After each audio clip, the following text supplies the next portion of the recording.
Okay, guys, and we are back. Uh,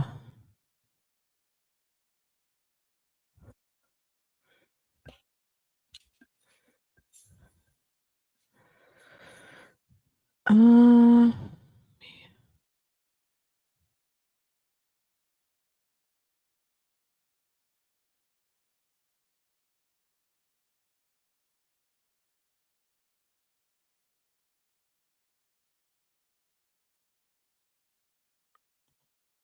okay, guys. I had to clear. I had like a little bit. I had a.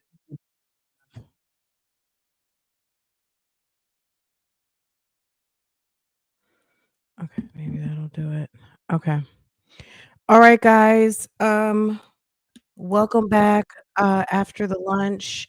Um, so a couple things happened while we were gone. Really quick. Let me just kind of bring to your attention. So we're waiting for the court to come back. One thing I did hear, are you guys hearing me in duplicate? Good. Um, see what's going on. I'm hearing myself on playback, so that's completely operator error. That was my fault. Okay. Um, okay, so this is what's going on. This is something I heard. I went out to go get some lunch and came back, and I was listening to the news in Milwaukee, and it turns out, so let me find my news source. But it turns out that the attorney for Maxwell Anderson has received some threats. It's been confirmed by the Waukesha Police Department that there was a credible threat that came into the law offices of Mr. Cotton, um, threatening the attorney's son or the family. And you know what I'm saying? Last thing that Sade Robinson's family, I'm sure, want is some sort of a mistrial or something like that. I'm sure whomever in whatever mind frame they thought was a good idea to pick up a phone and call the law offices of Maxwell Anderson's attorney, I'm sure they probably didn't think that all the way out, because that's not going to be good for the family. I don't know that the mother could probably take one more delay in being able to move on. The lady is so distraught, and rightfully so, right? Anything that would produce another delay or no justice for her daughter would be probably feel 10 times worse on top of that. So I just hope that whoever, I know people are mad and people are upset, and this is a horrific situation, but we got to trust the process and let the wheels of justice turn and not take matters into our own hands, because that's just going to make the situation worse. And I'm trying to find the story now, but I wonder if that has anything to do with the delay. Let me see. Uh, because people are mad. Uh,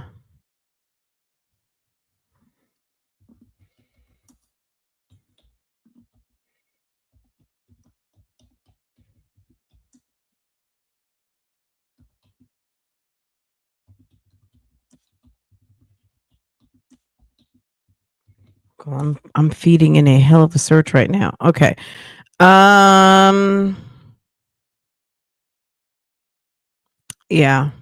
So let's see what they have to say. So this came in about 2 hours ago. So Fox 6 Milwaukee and WISN are both reporting.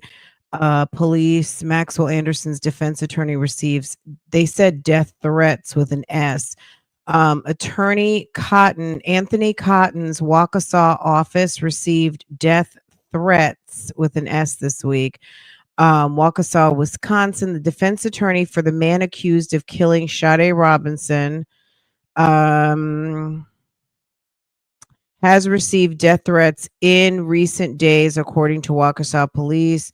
Police confirmed that Anthony Cotton's Waukesha office received a call this week that was threatening in nature. Officers said that the call threatened to kill members of Cotton's family if he did not drop the case. No arrests have been made, according to police, and the case is under investigation. The first week of testimony in Maxwell Anderson's trial in the death and dismemberment of Robinson is scheduled to finish Friday afternoon. The first week of testimony is scheduled to finish this Friday afternoon. Leaving court Friday morning, Cotton told 12 News Hannah Hilliard that the death threats are disgusting. I could so see him saying it just like that because he's very much like, that's disgusting. Okay. And it is. It absolutely is, because his family at home have nothing to do with his job at the office, especially when you've got kids involved. You know what I mean? Um, it's awful. Okay. Uh, I could so see him giving his comment. It's disgusting. Um, let's see. Death threats were made to the defense attorney Anthony Cotton. The man represent. I'm sure everyone. I wouldn't be surprised if Tenny Garagos, and you know what I'm saying? Like, when you are defending somebody, you don't think people are mad because Diddy has a damn dream team of lawyers and has the money to pay for it. You don't think that there's people mad out here about that? So I wouldn't be surprised, but they decided to release that to the media. Officials noted they are actively investigating the threat and take it seriously. Waukesha police. I would send, if this man, if he has school age kids, school's about over. Me personally, I would send those kids on vacation. I would get my wife, if I had one, right? If I were this dude, I would send my family on vacation. I would send them wherever they need. Hold on. I would send them right to vacation somewhere. Put them on a plane, run them down to Jamaica, run them to Florida. You know what I'm saying? Wifey, husband, if me being a woman and someone's threatening my husband and my daughter and I got to go to work and it's important, and it's very important, um then they're going to get on a plane and go somewhere safe. You know what I mean? Go somewhere safe, have security, and people are not going to know where they're going. Have them drive. Look at me already, watching 10 too many movies. Get in a car, run out of town, go to, like, they live in what?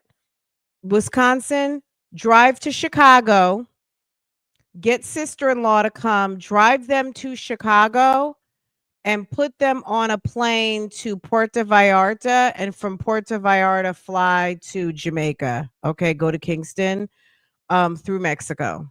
Okay, and baby, stay there for about 3 weeks. All right, and that's it. DAs, as a defense attorney, we know. I mean, didn't Fonnie Willis tell us that she couldn't even sleep in her house? She has a beautiful home and she couldn't even sleep in her house because of the death threats. So this is nothing new. I'm sure anybody of a legal background in our audience will tell you that I'm sure that this comes with the territory, because you could be on either side and someone's not going to be happy that someone has someone to defend them. So, yeah, I would this is the perfect time to send the family off on a little extended vacation.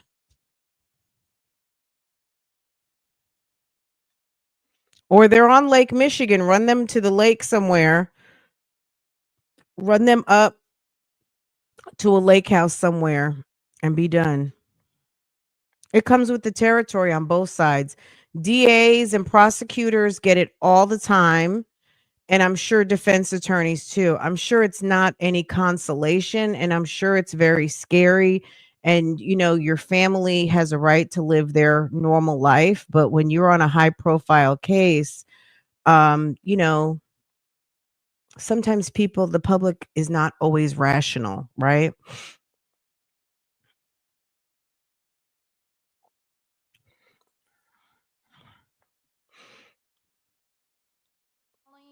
State of Wisconsin versus Maxwell It Anderson, looks like they're coming case back, guys. 24 CF 1692, appearances. Ian Vance, Krzan, and Megan Newport for the state, and joining us at council table is Detective Joanne Donner. Good afternoon, Judge. Maxwell Anderson with Anthony Cotton and Jason Finley. Good afternoon. It's my understanding there's nothing to address before we bring the jury in. Correct. Okay, we're ready for the jury. Bring on the video footage. I'm thinking we're going to see some I saw them. interesting video footage soon. I feel like all of this lead up and foggy windows and unable to see is going to take us to like, oh shit, they got something. You know what I'm saying? Like, y'all had to have something. Now, him walking down the street with the backpack, I think is great footage. So, all right, I'm getting ready to go back on mute.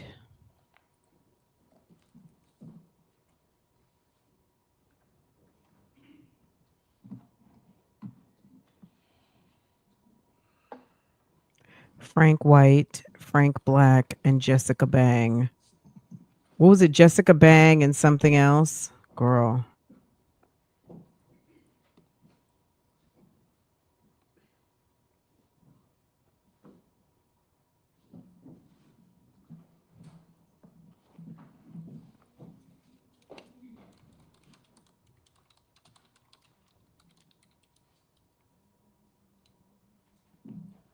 Going on the record, calling State of Wisconsin versus Maxwell Anderson, case 24 CF 1692, same appearances. Okay, good afternoon, everyone. I hope you had a lovely lunch.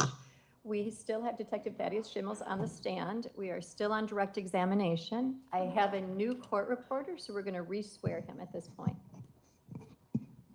Do you solemnly swear that the testimony you give in this matter will be the truth, the whole truth, and nothing but the truth, so help you God? I do. You can please be seated, restate, and respell your name for the record. My name is Thaddeus Schimmels, Thaddeus, last name Schimmels, Schimmels. Welcome back, Detective. When we left off this morning, we had finished with a video from the 3200 block of West Valete, as well as a video from the 3300 block north of McKinley. Is that right? West McKinley, yes, sir. It was McKinley, okay. And lastly, I got one more video to play with you. Did you obtain video from a gas station at 3308 West Valete Street that depicted Miss Robinson's Honda Civic? Yes, Could you tell the jury where that gas station is on the map? certainly. For the record, I have Exhibit 225 up on the screen. West Valete Street is here, and 33rd Street would be just kind of going through the JJ Fish and Chicken, the eye of the fish. It would be located on the northwest corner of 33rd and Valete.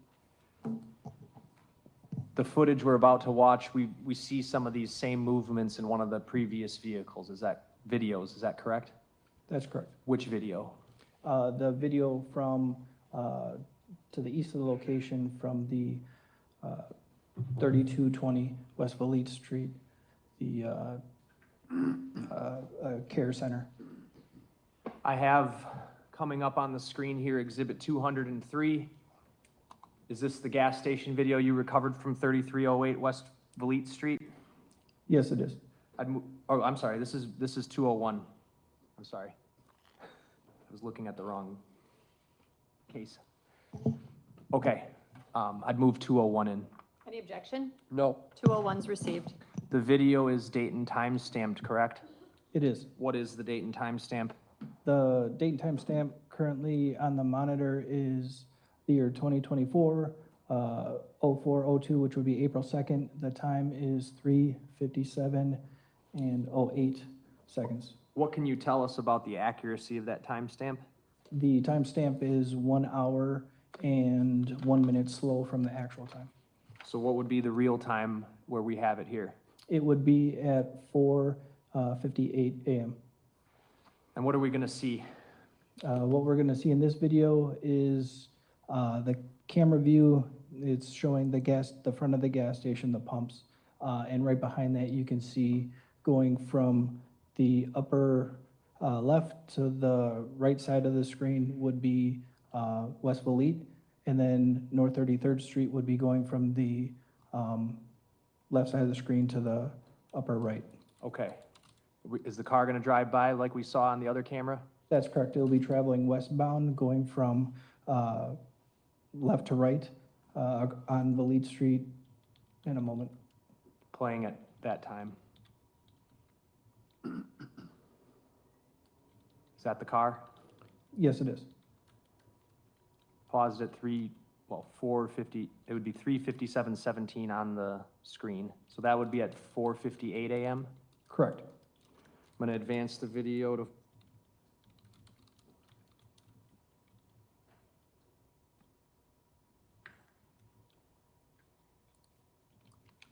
4:13.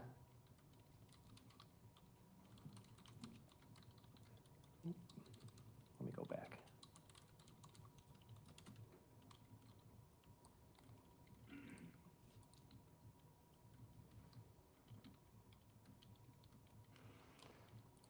Queued up to 4:13:06, playing from there.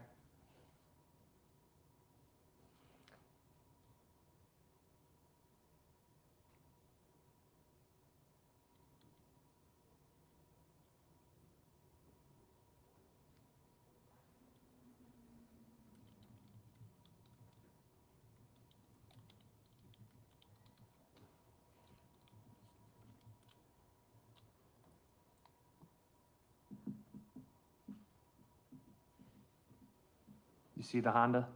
Yes, I do. And it's doing what? I paused it at 4:13:40. At this time, it was traveling eastbound on West Valete Street and making a right-hand turn to travel southbound on North 33rd Street. The real time of this would be what? This would be 5:14 a.m.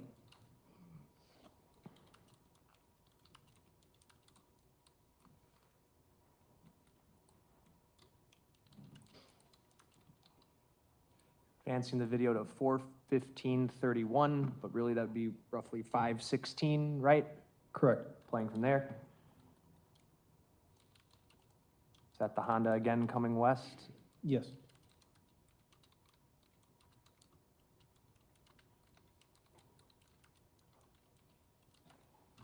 And lastly,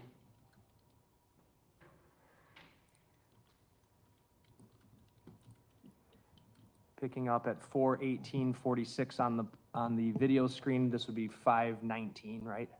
Correct. Playing from there.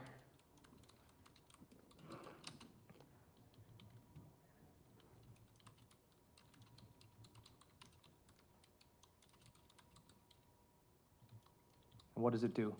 The Miss Robinson's Honda was again traveling westbound on West Valete and now made a left-hand turn to travel southbound on North 33rd Street. Paused it at 4:19:06, which would be 5:20 a.m. Detective, is that the last time Miss Robinson's Honda is on video up until 6:50 a.m.? From my knowledge, yes. I have nothing else. Cross? No. Thank you, Detective. State your next witness. Detective Rachel Smith?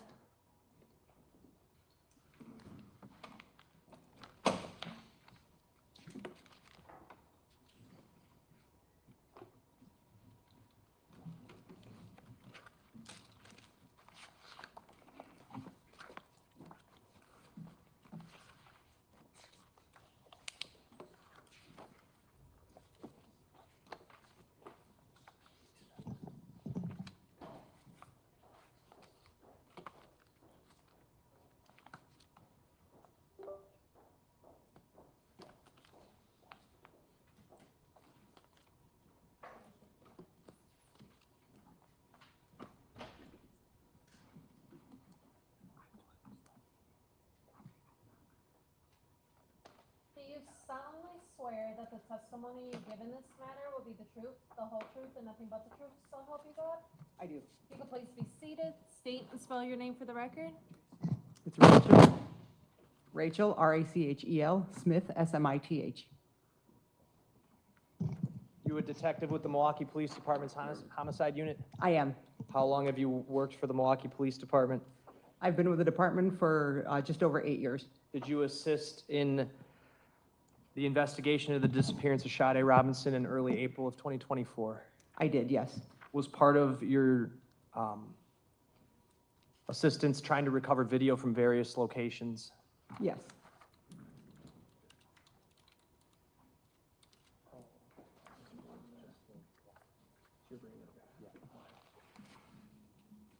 Did you go, or, excuse me, did you help with looking around the area of where Miss Robinson's car was burned for video of any kind? No, I did not go in that area specifically. The video that I recovered from that area was received via email.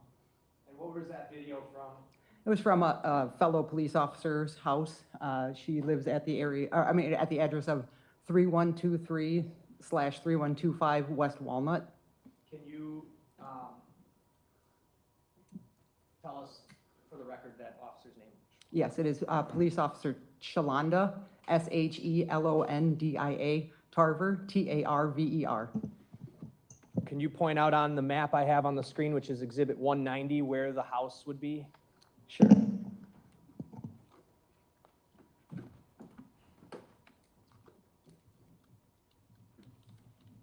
gonna be right in this area right here. It's gonna be, I believe, this house. Okay, and for the record, the witness is pointing to a house about 2 houses in from North 32nd Street at Walnut. Were you aware that through your department's investigation and the sheriff's office investigation that there had been video of a subject walking away from the area where her car was burned? Yes, Is that why this location on Walnut was of interest to you? yes. What were you aware of that made that of interest specifically? Sure, I was aware that the person left the area where the vehicle was burned on Lisbon and traveled in that direction on foot. Consistent with where this Sharpie line is kind of drawn there? That is correct. All right, so that individual, and I'm gonna put up exhibits 447 here, which has already been admitted, as well as 448. Are you familiar with these images? I am, yes. What do they show? Sure, they depict a subject walking. They're wearing all dark clothing with a tan backpack and shoes that have like a white pattern on the bottom. Did you get video, and that subject would be walking in this area here, right? Yes, Okay, and he's heading west? that is correct. Do you pick up on the video from Officer Tarver's house, that subject continuing to head west? Yes, So, are any stops made, or that subject just continues walking west? just continues walking west. Okay.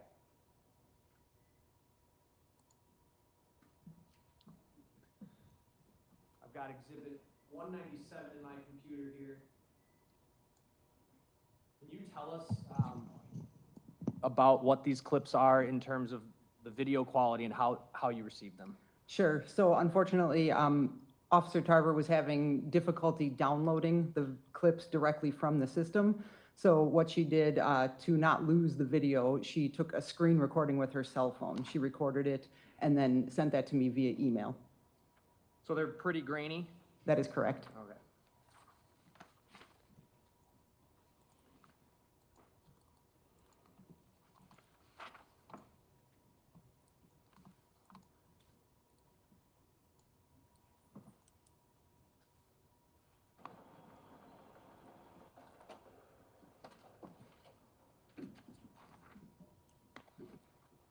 I've got exhibit 197 on the screen. It's very small. I'm going to zoom in a moment, but just try to help us get oriented here. There's 3 clips, right? Yes, that is correct. Summarize this for us. Sure, this is from channel 4, which is a camera that's on the exterior of the residence, and it is facing in a northeast direction and it's capturing Walnut. And then in the distance, you can see North 31st Street. How much is the date and time stamp off? The date and timestamp is approximately 1 hour and 5 minutes slow. So on the screen now, it says April 2nd, 2024, 6:26:11 a.m. What's That- the real time? The real time would be 7:31 a.m. I'm gonna use the zoom feature to not get the other parts of the screen recording and just the video here. And then I will play it.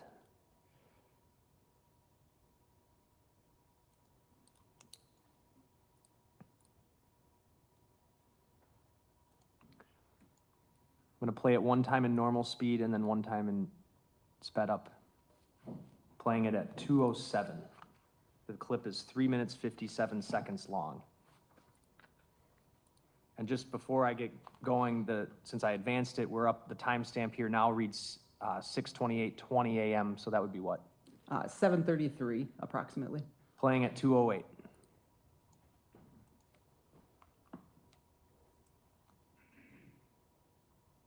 And if you could, Detective, stand up and just tell us where he's going to be coming, where the person is going to be coming from. Sure. So they're going to be coming from in the distance here, and then you're going to see them travel on this, the north sidewalk in a west direction. Thank you.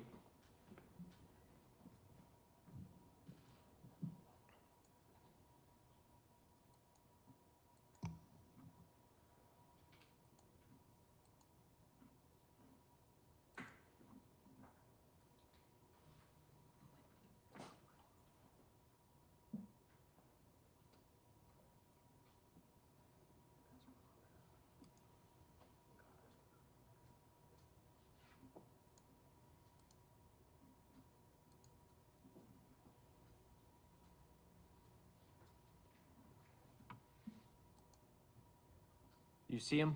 Yes.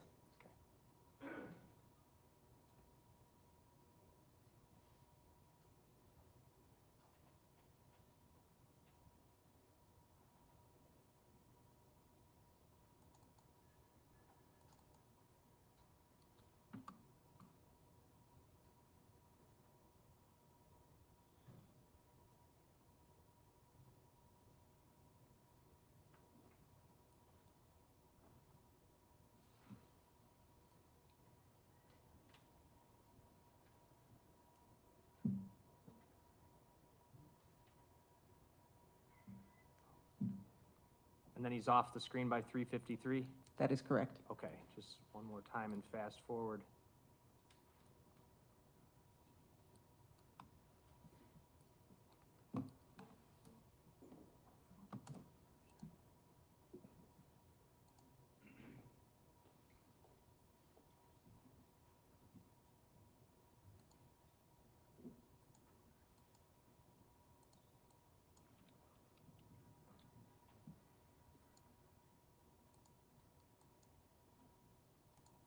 See him walking there? Yes.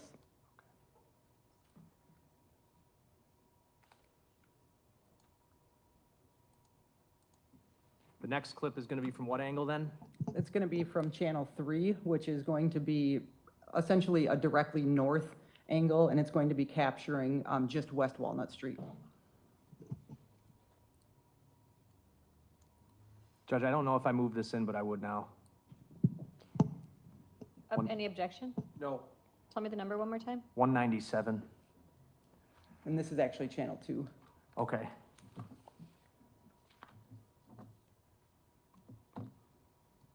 I'll go to the one that you had mentioned.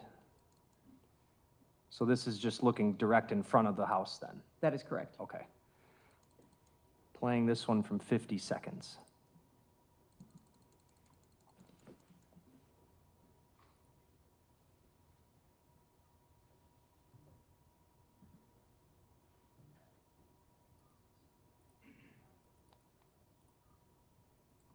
Are you able to tell anything about the description of this person based on this video? Sure. As you can see that their person is wearing dark clothing, and then you can start to tell that the backpack itself is a different shade of color. It's not as dark as the clothing.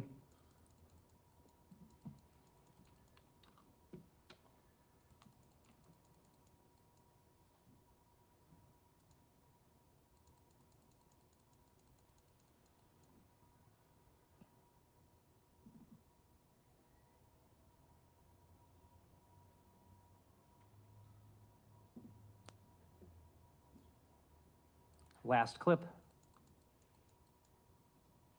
Gonna play it from 1 minute, 15 seconds. Where are we looking here? So this is channel 2, and this one is going to be pointing in a northwest direction, and this is capturing West Walnut Street and North 32nd Street. Does it appear the subject go anywhere when he gets to the intersection with 37th Street or 32nd Street? Sure, it appears initially that the subject begins traveling north, but then you do, just at the very top of the screen, see that the feet continue across North 32nd Street. Playing at 1:15.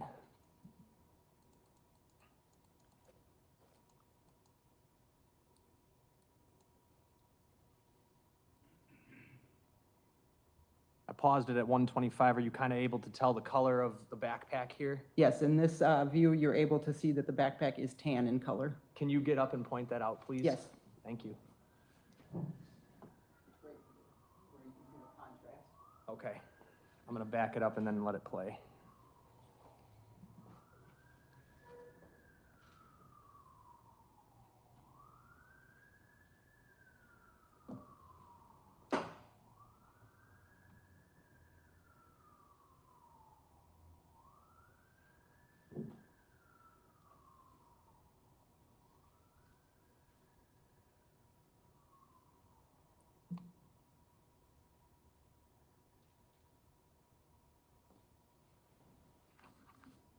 And now he's at the corner?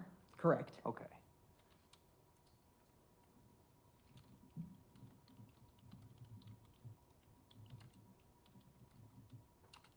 And are you able to see the feet there? That is correct. All right. I'm going to play that clip again because I would like you to stand up and point that out since it's very faint to see. Sure. Backing it up.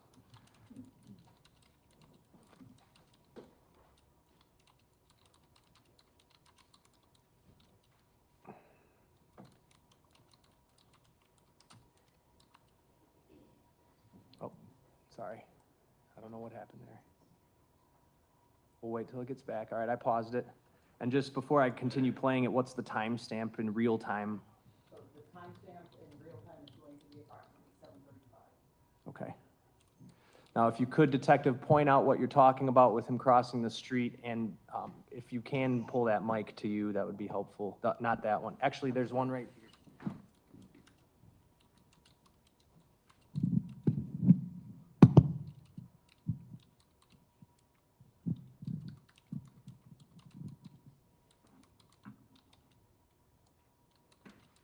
Okay, I'm going to play it at this point. Okay. And so here you see the person walking, and then they appear to travel in a north direction. Then you're going to see a car travel through the intersection. And then as that car is traveling, you pick up the person walking again and crossing the street, and then they go out of camera view. Thank you, Detective. That street they're crossing is what street? That's North 32nd.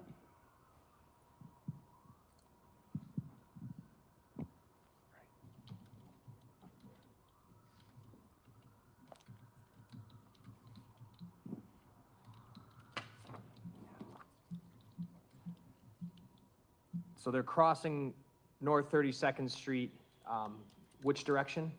West. Would that be towards North 35th Street? That is correct, yes. Nothing else? Cross? So this person is somewhat near the 31st and Galena playground, right? At the beginning, correct, yes. And the person is just walking leisurely, Correct, not running, correct. not looking over their shoulder and glancing around and making suspicious movements. That is correct. Just appears to be on a stroll. That is correct. That's all. State? Nothing else? Thank you. Thank you, Detective. State, your next witness? The state's next witness is Detective Scott Schmitz.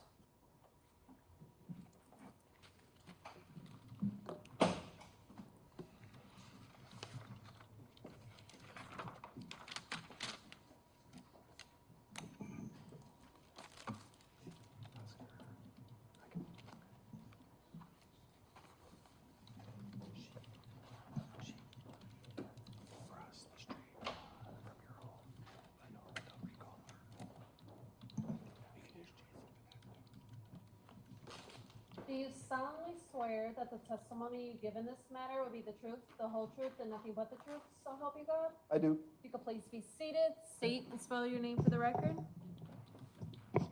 My name is Scott, S-C-O-T-T, Schmitz, S-C-H-M-I-T-Z. You a detective with the Washington Police Department's homicide unit?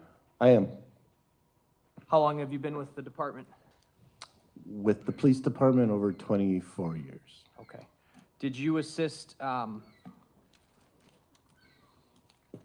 in attempting to recover video near the area of where Sade Robinson's car was burned on April 2nd, 2024?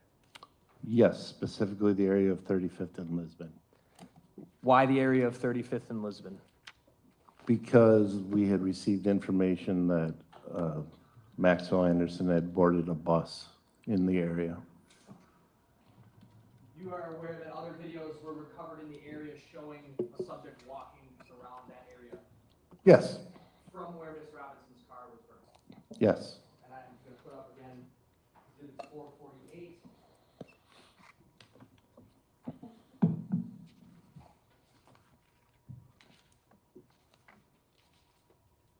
Is this an image you've seen before?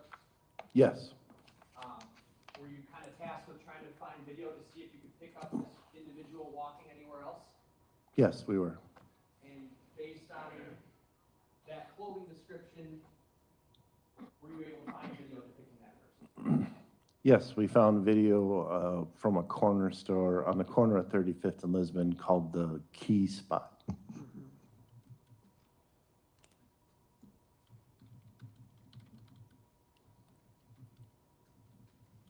Exhibit 225 is on the screen right now.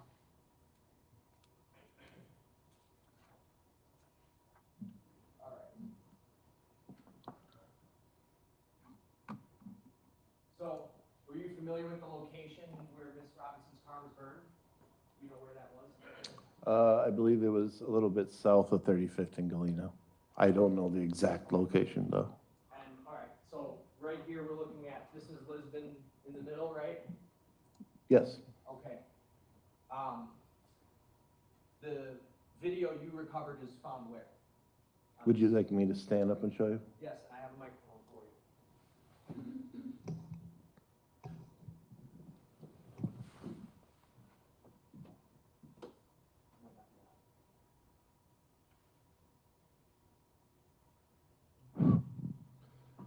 So the corner store where we found video, this is Lisbon, and this is 35th Street, so it would have been on this corner, so the northeast corner of 35th and Lisbon, Can you point to the corner of 30th and Lisbon? 30th and Lisbon. Okay, so 5 blocks away from the corner of 30th and Lisbon is where you got this video from. That's correct. All right, you can have a seat, Detective, thank you.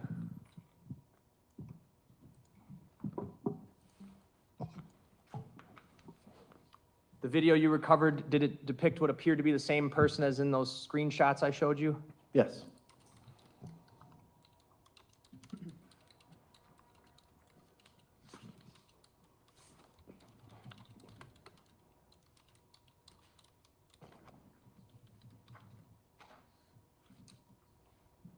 There were multiple clips?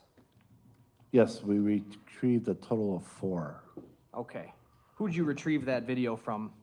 The owner of the corner store, his name was Dominic Key. He wasn't present, but he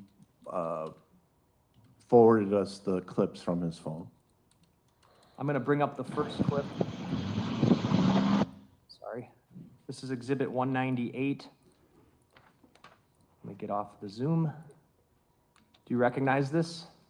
Yes, this is one of the clips that shows 35th and Lisbon going northwest. This is a video from Key Spot. Yes. I'd move exhibit 198 into evidence. Any objection? No. It's received. The traffic light that's up here on the right side, what is that? That would be the intersection of 35th and Brown, I believe. And this stoplight that's in the lower left foreground of the video, this is the intersection of 35th and Lisbon stoplight, right? Yes. What, in sum, Detective, what are we looking for on this clip? On the very top, where you see the red brick building, that's a school. And you're gonna be seeing near that school walking towards us, a male on the left side of the screen, walking south. I'm gonna play, Vance Curzan, is this a CD or is this a flash drive? this What is a CD. Thank you. Playing this clip, it's 26 seconds long.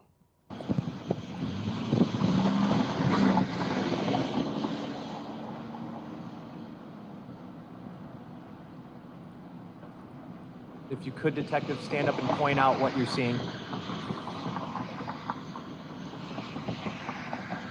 So there's a subject walking right here, walking towards the intersection of 35th. All right.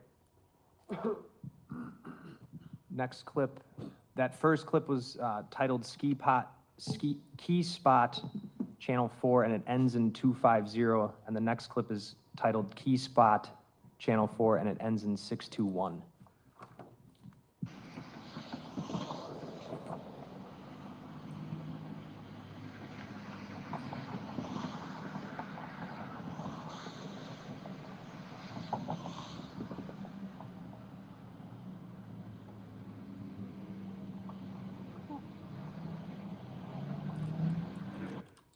Paused it at 20 seconds. Do you see that same subject? Yes, Did this clip just pick up where the last one left off? it did. Okay. And the date and timestamp, is that accurate? On these two, they are. In the other two, they're an off by like an hour and 2 minutes. Okay, but this one's accurate. So this one is 8:07 a.m.? Yes.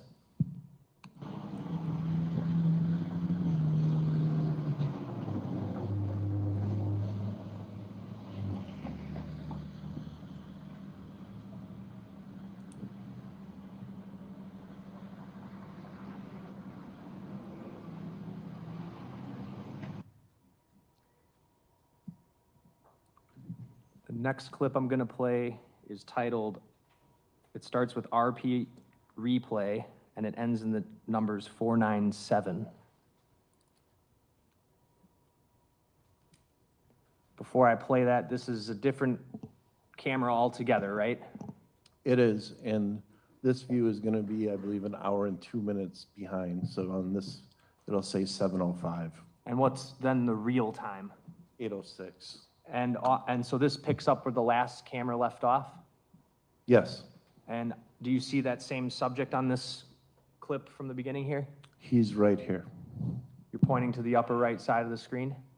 Yes, I'm sorry, right in Okay. the upper right-hand corner. I'm gonna play this clip. It's 54 seconds long.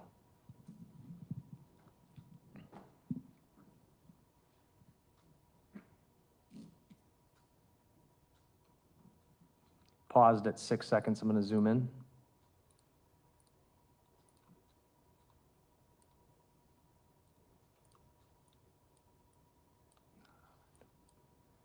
If I can.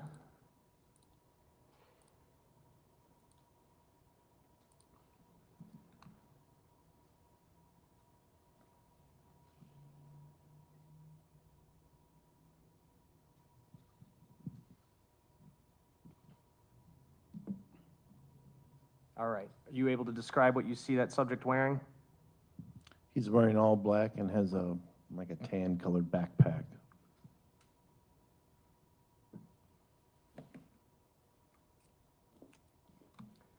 See right here where I'm circling with my mouse? Yes, And what does he do? What are we gonna see next?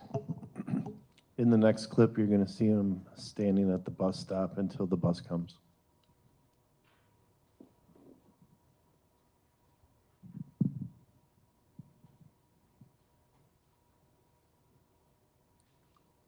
Last clip. It's titled RP Replay, ends in the numbers 9424.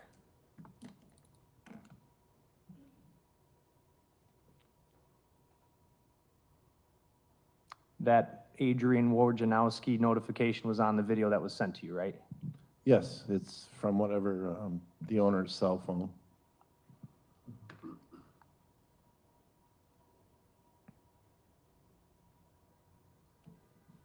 The zooming in that's happening, that was also from the owner's phone, correct? Yes,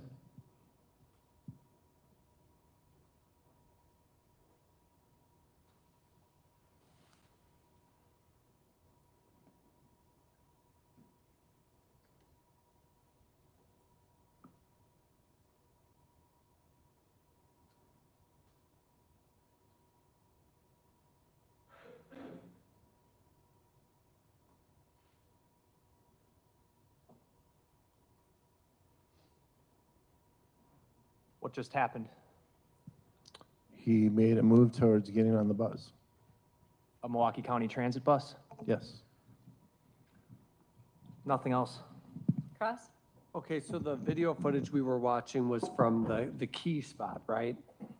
That's correct. The neighborhood store on 35th Street in Lisbon. Yes. And you spoke with somebody named Dominic Key, who just cooperated fully with law enforcement, just turned over videos, right? Yes. Okay. And then the videos that we watched show a person walking to a bus stop. Correct. That's all. State? Nothing else? Thank you. State your next witness. Detective Michael Brownrider, the state will recall.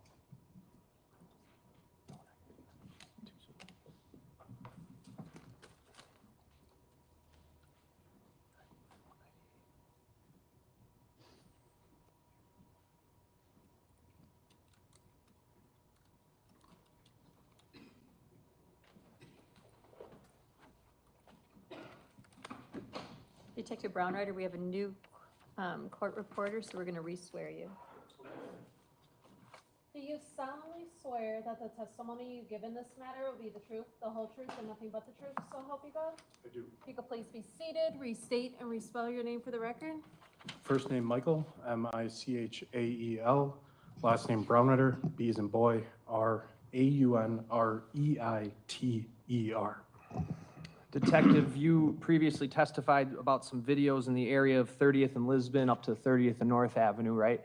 Yes, And you also collected a video from the area of North 27th Street. correct. Okay, why don't you tell us about the video you collected, why you went there, and what you found?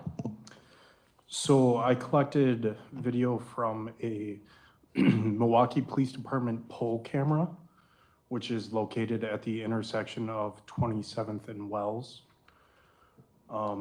We were trying to backtrack Miss Robinson's vehicle as to how it got into the area. So based off of MCSO's records, we knew that it had come from the area of Howard and 794, and then getting on a off-ramp would be either 27th Street, 35th Street, 16th Street, the viaducts there. So 27th and Wells is our nearest pole camera that I could obtain. All right. What time frame were you looking for and why?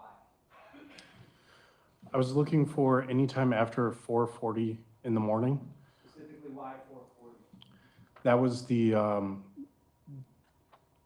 MCSO, so the Milwaukee County Sheriff's, had the last location of Miss Robinson's vehicle in the area of Howard and 794 at 4:40 in the morning. What is a pole cam? What is a City of Milwaukee pole cam? It's a fixed camera, generally on the side of a building or on a pole. And why does the city have these? Monitors traffic. Some will be affixed with license plate readers, so they'll capture pictures of license plates as they go through intersections. Some are just in high crime areas where they monitor areas of high crime. And do you use them sometimes in some of your homicide investigations? I would say almost every single one. Are they typically put in busier intersections, Yes, main thoroughfares? yes. Okay. Can you tell the jury, I have exhibit 225 up on the screen here, where this pole camera was? Yes, can I step down? Please, we actually, There's a microphone. Oh, sorry, Judge. I was just going to say the same thing. Take that microphone and just turn it on, please.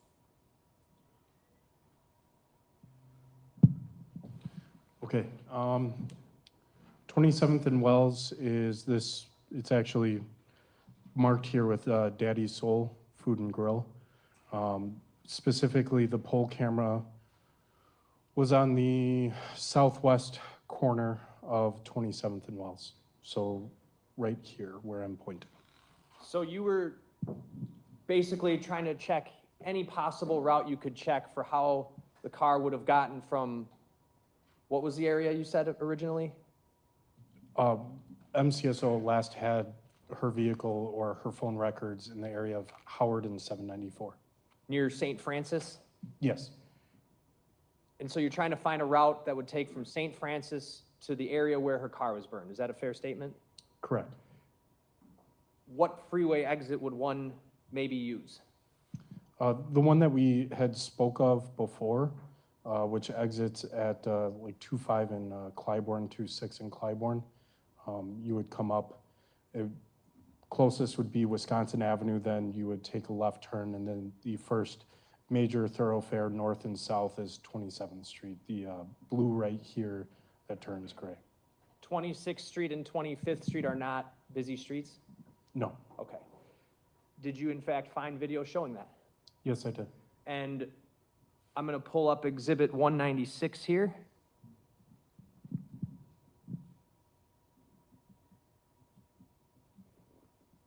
You can have a seat with the microphone, thank you.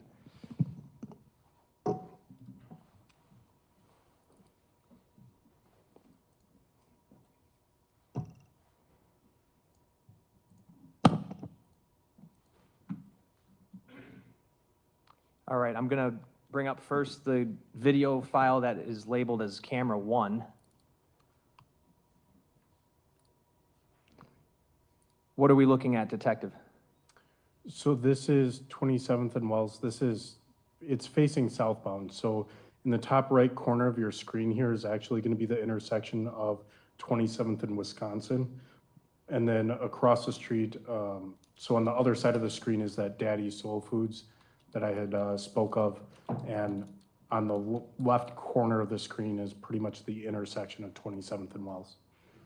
I'm going to bring this video, I'm going to move 196 in, first of all. Any objection? No. It's received. I'm going to advance this clip to 4 minutes, 40 seconds, which would correspond to what time, Detective? There's no stamp on the video, but what time are we looking at here? The video should have started at about 4:45 in the morning. If you look at the label or the name of the file, it says 4:44 and 59 seconds. So it would be roughly 4:50 in the morning. Have you yourself driven the route from KK and Howard to this intersection, Yes, I have. taking the interstate and the highway, Yes, I did. taking the 25th and Clybourne exit? Yes, And approximately how long did it take you? 10 minutes. I'm going to play clip 1 from 4 minutes, 40 seconds, which would be 4:40 a.m.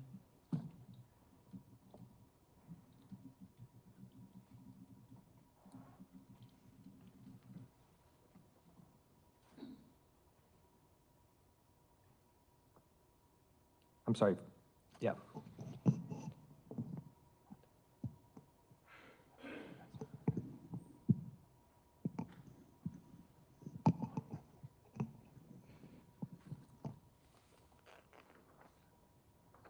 What do we see? That would be Miss Robinson's vehicle. I paused it at 5:05. Did I misspeak on the time? You did. The video started at 4:50 in the morning there, sir. So the vehicle had turned off of Wisconsin Avenue and then turned northbound on 35th Street. All right. And if I'm zooming in on the vehicle here, what can you tell about the vehicle? What do you see? The windows are foggy, and it appears that there's some sort of blanket or covering over the rear driver's side window there. Playing at 5 minutes, 5 seconds. Are the wipers going? Yes.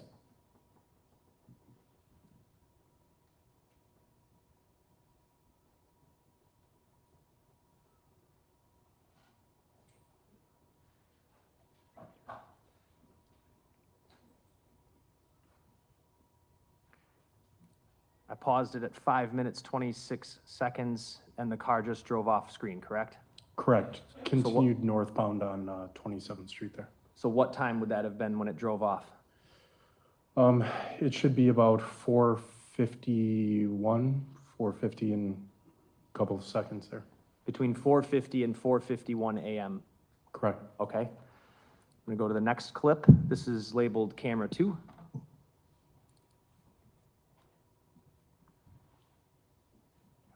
I'm going to advance it to 5 minutes.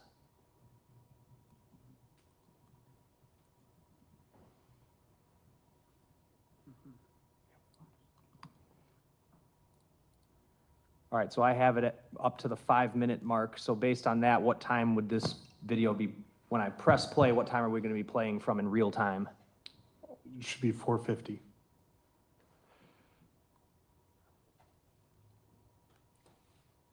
Playing at 5 minutes.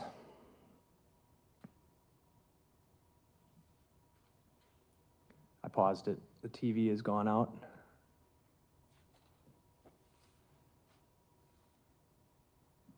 All right, it's back. It's paused at 5:06. I'm going to zoom in. On this angle, detective, did you try to ascertain any information about who the driver of the vehicle might be? I did. What did you see? You can see that the driver is wearing dark clothing. Appears to be a lighter skin tone, most likely a white male or female. All right, and if you could step down with that microphone, I'm going to have you point out exactly what you see as it plays. So the car, we know from the last clip, stops at this intersection for a period of time, correct? Correct. Playing at 5:06. So while it plays, you're going to see the left hand of the individual driving that's going to move around inside of the vehicle.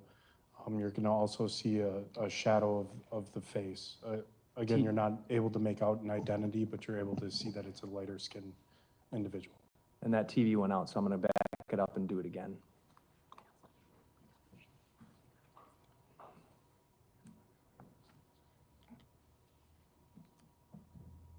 Playing at 5:06.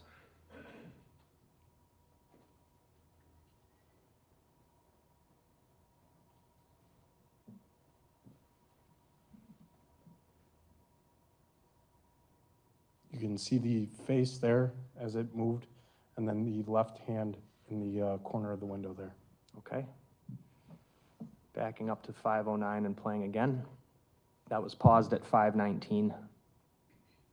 As well as, I don't think I mentioned before, but you can see here that this doesn't appear to be the fog or the moisture on the windshield. You can see how that color is, whereas the difference in the rear driver's side window here looks to be like some sort of blanket or some sort of covering the window. So your testimony is that the windshield appears to be what? Foggy, like there's dew. If I'm not mistaken, it was raining that day. So it looks like there was fog covering the windshield. You can see that this blanket actually comes into the driver's side window, which makes me believe that it's some sort of covering past the B pillar here into the driver's compartment. All right.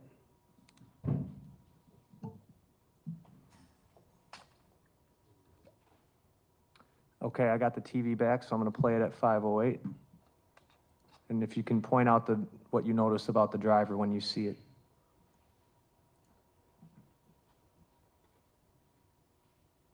So it's going to be right there.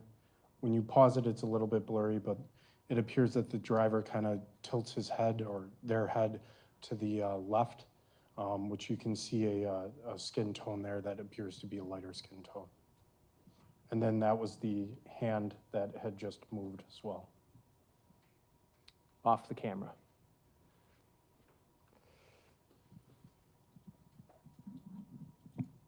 All right. I'm going to do it one more time.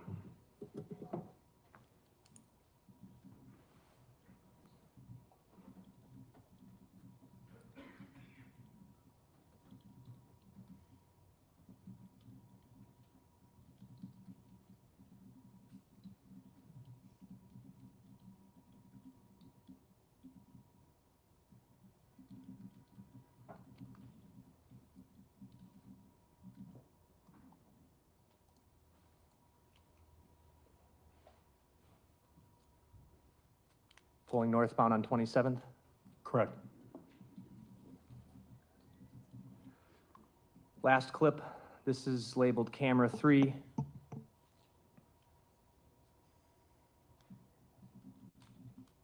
going to bring this up from 20 minutes, 20 seconds. This one's timed a little differently, Detective, correct? Yes, it is. Can you tell us how, as I This clip bring this starts up? at 4:29 and 59 seconds. So 4:29 a.m. And then, so if we advance it 20 minutes from there, that's roughly, 4:50 in the morning. okay.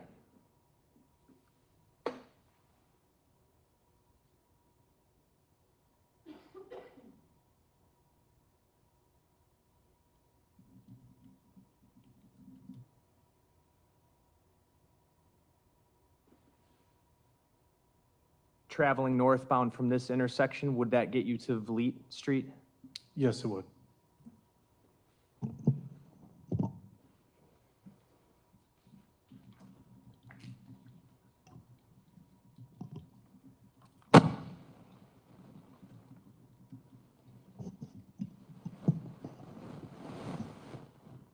All right, Detective, I have Exhibit 225 that's going to be on the Elmo.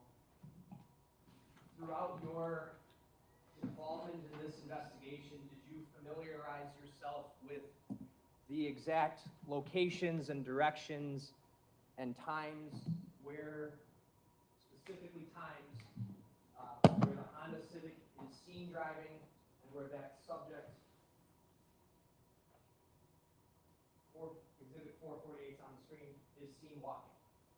Yes. I have Exhibit 225 here. And if you could, I would like you to draw on this exhibit with this pen and take the jury through the summary of what those videos show. May the witness step down? Please.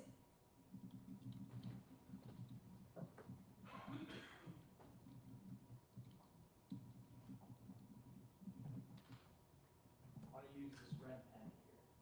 I'm going to put the microphone in front of you. Make sure that it's on the TV. Oh, sorry.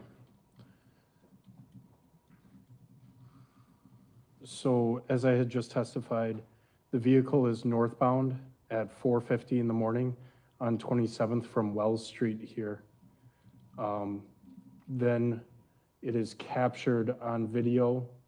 It would be westbound on Vliet Street here. And then it circles around, and the first time it's captured right here off of 34th and McKinley in a back alleyway off of a Ring camera. The vehicle then appears to kind of circle in this area off of Vliet Street between 35th and it would be about 28th. The vehicle then is last seen at 5:19 a.m. It is coming northbound, and then it makes a westbound turn on Vliet. And after that, from 5:20 to when I testified earlier today, we do not have the vehicle on camera. We then capture it, as I testified earlier, northbound on 30th Street from Walnut passing Lisbon Avenue. I'm going to stop you there. So, just move the map for you. 5:19 is when you last catch the vehicle passing 32nd and Vliet here, is that what you said? Yes. And then about 5:20, it disappears from camera until when? Until it should be 6:50 in the morning. Okay, and where does it pick back up on camera at 6:50 in the morning? Traveling northbound on 30th Street, approaching Lisbon Avenue. And how close is that location to where the body parts were found? A block and a half. Okay, so it reappears on camera a block to a block and a half from where the body parts were found. Yes, if you'd like me to mark where the park is Yes, on the please. camera. So the park is right here. This is 30th Street northbound, where I had testified that we capture it traveling northbound. And then it circles in this neighborhood here off of Brown Street and 30th. Do you have a Sharpie to write it on darker? It's really hard to see. Sure, I'll give him a marker. Or we have one right here behind you, Detective Brownrider.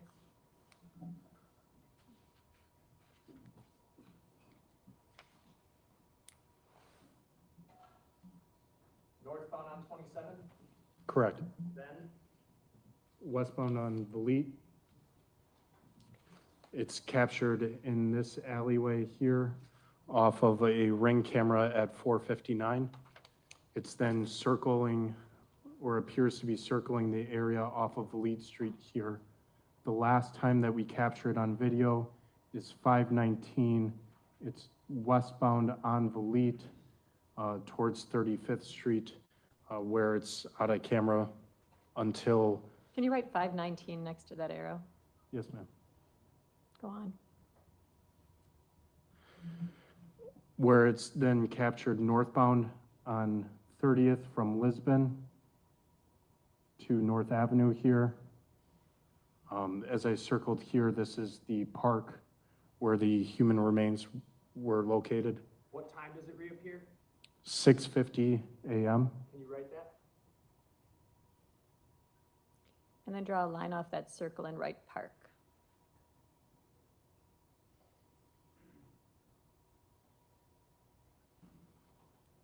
Then what?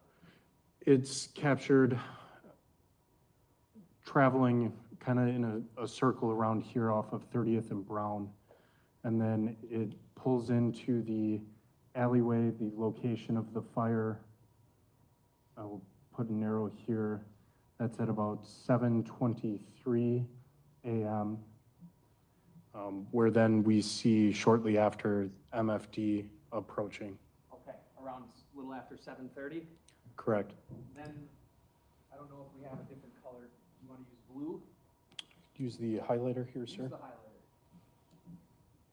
Let's talk about the subject walking after the fire at 7:30. Why don't you, can you draw on the map where that subject is traveling to?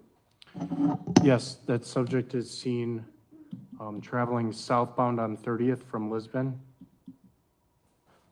That pops up, okay. And then that subject then travels westbound on Walnut Street and then northbound on 32nd Street, or appears to turn northbound on 32nd Street, where we then do not have any other video. That subject then is picked up again, coming southbound on 35th Street from Brown and coming to the intersection of 35th and Lisbon Avenue. Can you circle the 35th and Lisbon Avenue intersection in pink, please?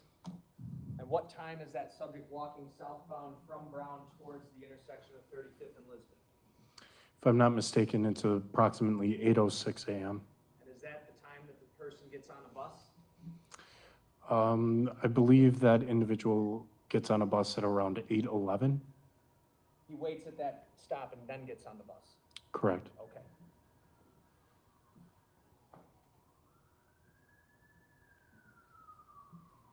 You can have a seat, thank you.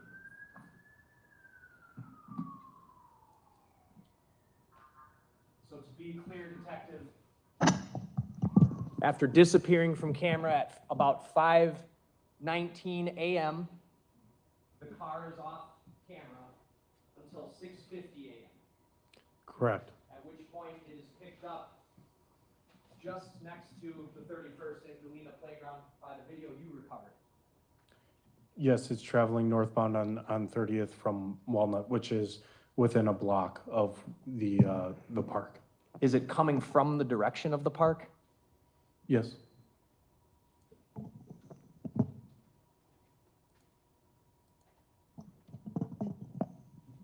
And one last topic, Detective. The area of that playground was canvassed for video, is that correct? Yes, it was. Were there any videos able to be recovered that depicted any part of that playground? No. Nothing else? Cross. Yes. Good afternoon, Detective. I want to talk about the video that the state had played of the Honda Civic, and then you described that the person inside the car, you said, is lighter skin tone, correct? Correct. And you got to admit that the conditions at this time it's pretty rainy at that point, right? Correct, it is. I mean, if you could see in the video that it looks like some of the lights that are reflecting from like the street lights are kind of bouncing off the car, right? Yes. And that window of the Honda is rolled closed, correct? It appears to be closed, yes. I mean, it's kind of hard to tell, but best guess is that it's probably rolled closed, correct? Yes, it appears to be closed. And in that video, are you able to determine the hair color of the individual driving? No, Are you able to determine the hair length? no, Whether the individual is wearing a hat no, or a beanie or some sort of, something on their head? no. Are you able to determine, you said that it appears that he's wearing dark clothing, correct? Correct. Do you know what color? Black, gray, brown? I would say dark clothing. By looking at the video, I believe it's black. Okay. And are you able to tell if it's a shirt, a jacket, sweater? No, you cannot. You can just tell that really all that was visible, like I had testified earlier, was the hand. So based off of that, I would surmise that it would be a long sleeve of some sort. But no, you cannot.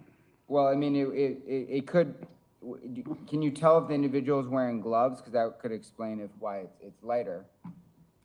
No, you cannot see if they're a light colored glove. Okay, and you weren't able to determine the height of the individual driving that car, correct? The height of the Yeah. driver? No, Or the weight? no. And did you observe any distinct tattoos? No, I did not. And when do you recall when you reviewed this video, or when you had obtained it and actually reviewed it for yourself? I believe my report says April 10th. Okay, and had Mr. Anderson been arrested before that time?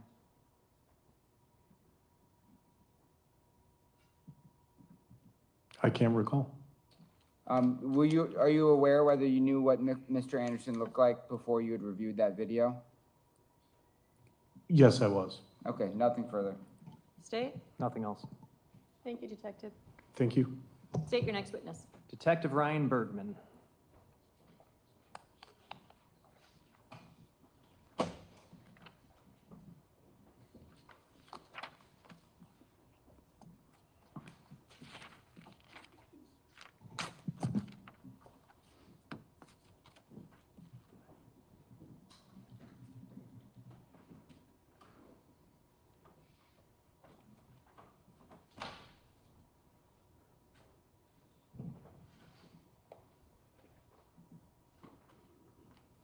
Do you solemnly swear that the testimony you give in this matter will be the truth, the whole truth, and nothing but the truth, so help you God? I do. Please be seated. State the spelling of your name for the record. Ryan, R-Y-A-N, Bergman, B-E-R-G-E-M-A-N-N.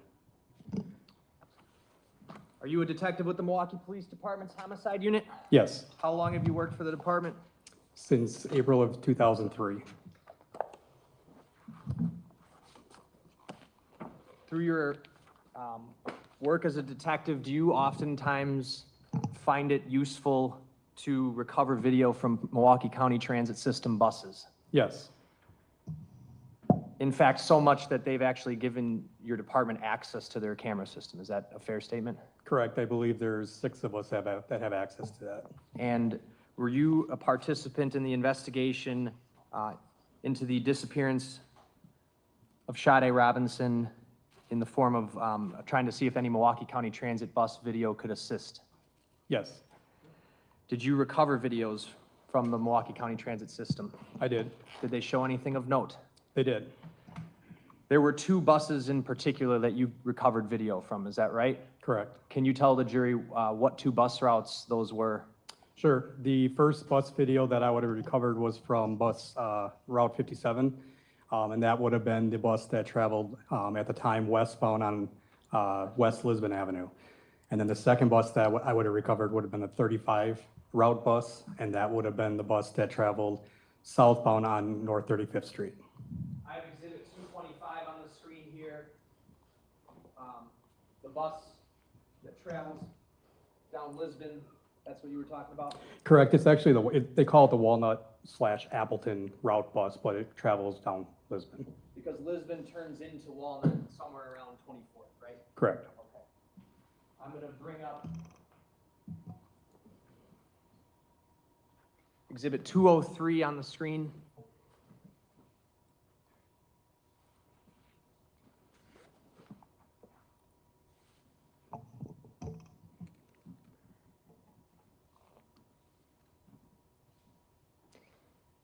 Can you see that, Detective? Yes. What are we looking at? So this is, there's 4 cameras that I captured off of this bus. This is the bus that was traveling westbound on West Lisbon Avenue. It is currently at the intersection of Lisbon and North 27th Street, going Facing- westbound. Going westbound, Yes, okay. sir. And really small at the bottom here is what?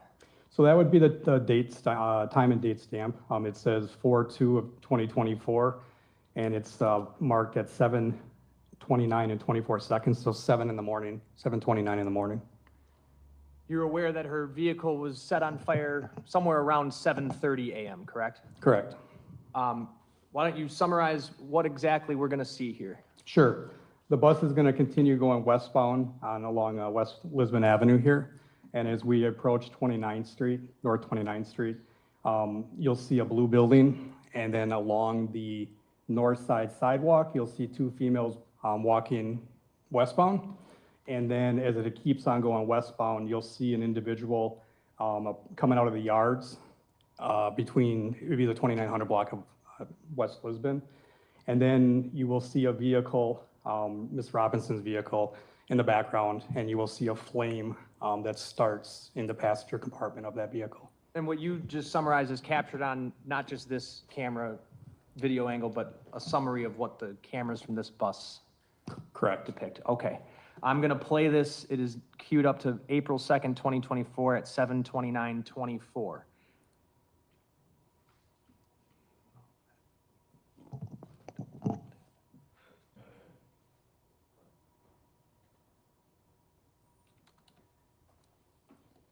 All right, we're heading west. Yes, and then the blue building on the right side of the screen is the blue building I referred to. Those will be the 2 females walking along the sidewalk westbound. And then shortly you'll see a male subject approach out of those yards between the white building and the blue building. Right there.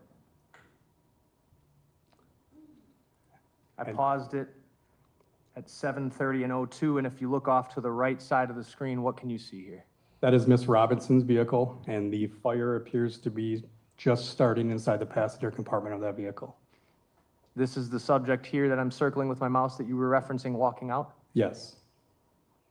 Is there a microphone up by you, a handheld one? Yes. Are you able to go by the TV screen and point out what you're seeing as we're playing through this? Sure. If I can turn this. Yeah. I'm going to back it up here to 7:29:55.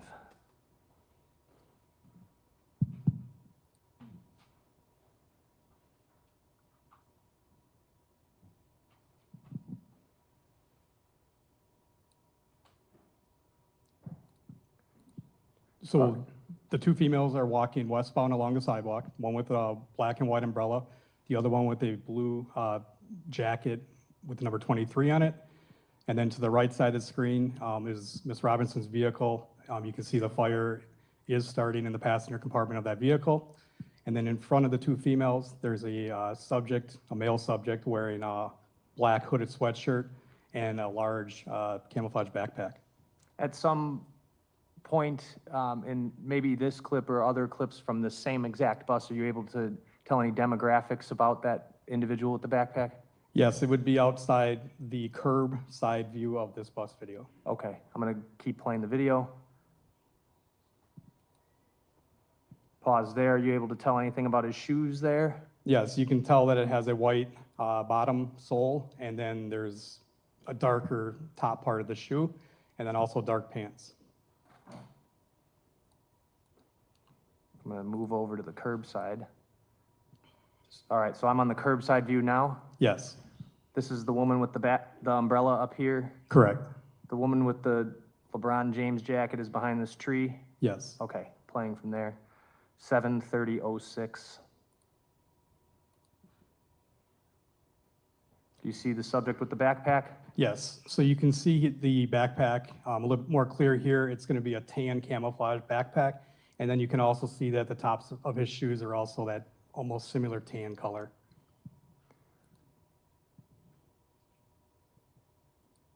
And as I advance the video, the bus has now passed, what, 30th Street? Correct. And what do you see in the upper left? That would be the car, Miss Robinson's vehicle becoming more engulfed in flames. Okay.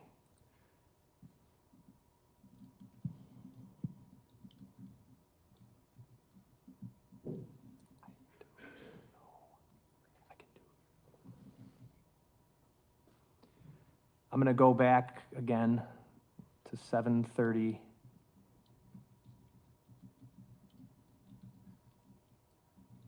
'02.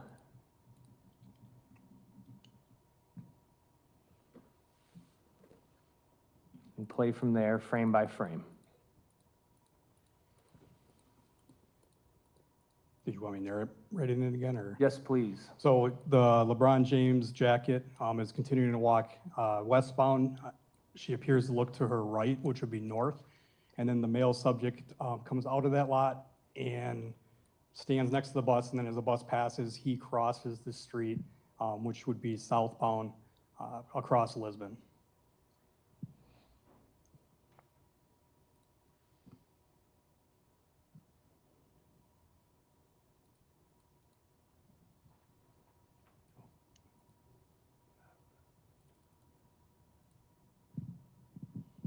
Sorry about that. Go frame by frame forward. This is on the curbside view. Yes, and you can see the female with the 23 jacket is looking towards the car fire. The subject with the umbrella continues to walk westbound. I believe she stops as she sees the fire also.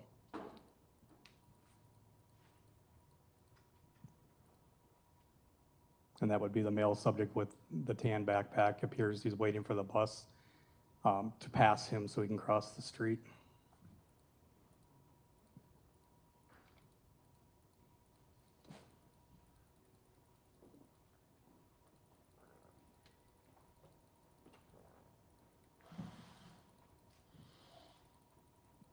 And then we see the car engulfed in, or starting to be engulfed in flames on the left side of the screen. If I go to the other side of the bus, what can you see? So on this would be called the street side camera. And we see that same individual now behind the bus, and he's crossing southbound across Lisbon Avenue to the south side of the street. And that would be 30th Street is that intersection right there, North 30th and Lisbon. Stop the video at 7:30:23.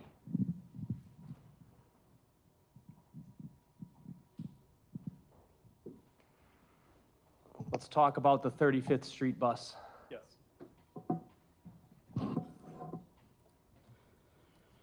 Where does that bus travel to and from, if you know? It's all along North 35th Street. The video that I had got, it was just north of 35th and Lisbon. And then on the video I got from 8:11 a.m. all the way to 8:36 a.m. for that date. So it travels all the way to the south side of Milwaukee, south of Oklahoma, probably even to Howard. It just continues on 35th Street. Is 35th Street one of the main, I guess, roads that connects the north side to the south side? Yes, There's a viaduct that goes over the Miller Valley? yes. Okay, what are the other ones? We would have 27th Street would be one. 16th Street travels pretty far, but 27th, 35th, and then you would also have 43rd, which would be Miller Parkway, Sherman Boulevard. Those would probably be your main ones.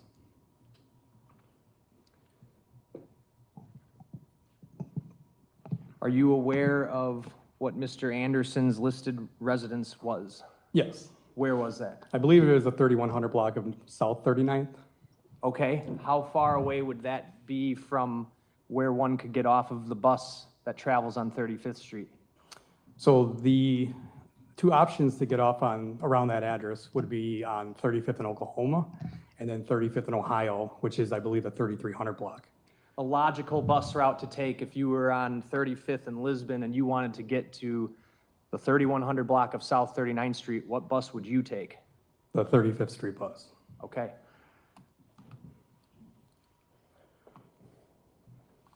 I have the next bus video queued up. This is the 35th Street bus. I have it timed at, I'm gonna back it up a little bit here. 8:11:55. Can you orient us a little bit? What are we looking at? Sure. The bus here would be looking southbound. It's traveling in a southbound direction. We're on North 35th Street, and then we would be approaching, I believe the lights are going to be Lisbon. You aware of video that was found showing a subject waiting for the bus at 35th and Lisbon? Yes. Tell us what you were aware of when you were looking for this. So this video I had found prior to that. Once we see the subject standing on the corner, then we went and retrieved more video regarding that. But this was the first video that I found on the bus, and then we retrieved more. But it shows the subject walking to the corner here and waiting for the bus. Not this video, the video that you were aware of. Correct. Thank you.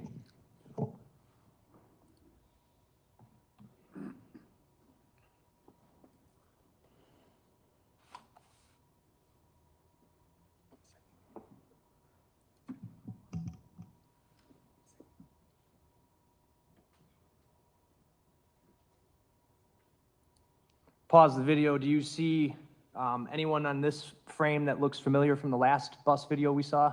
Yes. Point them out, please. Sure. He is wearing the black hooded sweatshirt. He has the brown, you can see the brown shoulder straps for a backpack, black pants, the brownish color top of the shoe, white soles, and then it's the same guy that we saw earlier.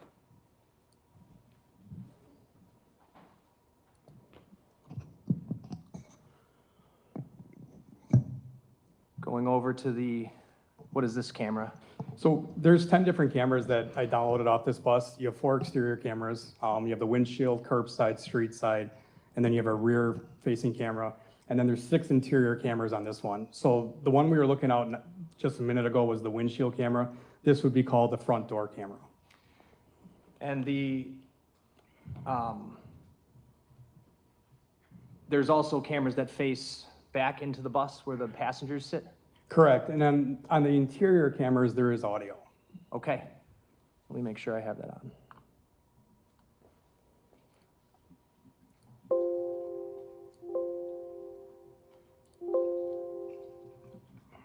And what time are we looking at here? Oh, it'll come back. There it is. It is 8:12 and 15 seconds, so 8:12 in the morning. Playing from that timestamp.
We're gonna watch it not extended.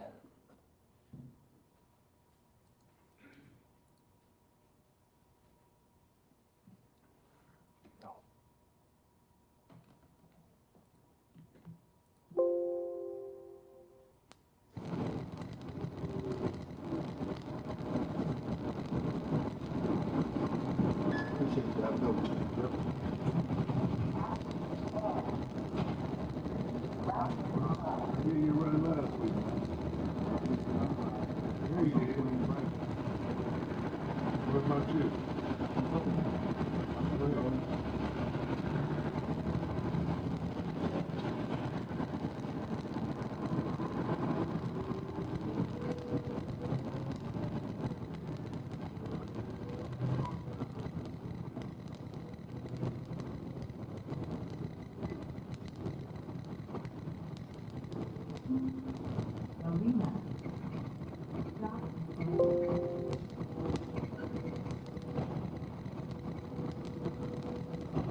full screen and play it again.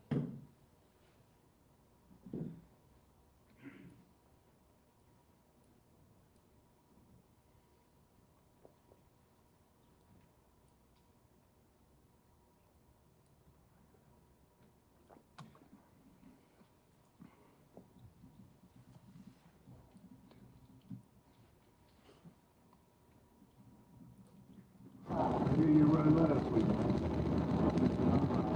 You did. What about you?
All right, detective, the subject did what in those clips?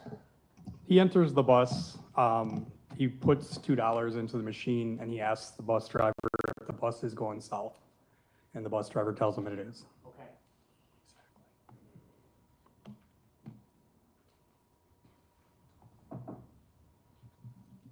He then goes in the back and sits down? Correct. And are you able to see clearly the clothing he's wearing now? Yes. Have you watched this entire clip from when he sits down until he gets off the bus? I have. Does he ever pull a phone out? He does not. I'm going to play through I'm going to skip through this, but play various clips starting at 8:13:34.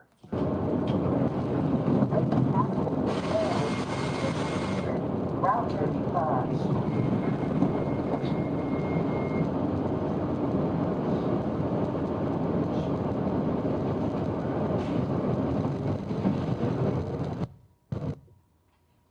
Paused at 8:13:52. We'll jump ahead. 8:15.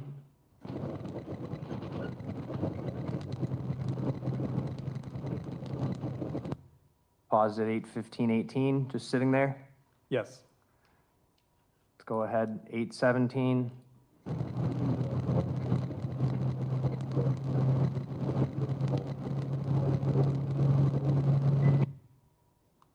Paused at 8:17:19. Let's go up to 8:20.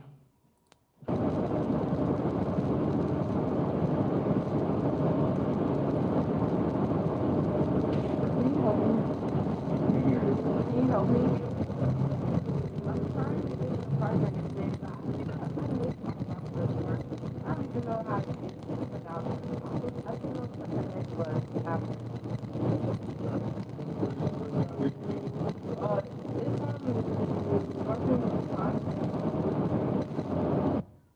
Paused at 8:21. We'll go ahead.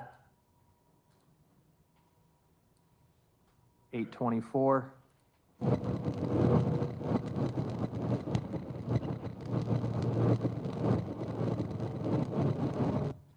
Go ahead to 8:27. And all this time, detective, where's the bus going?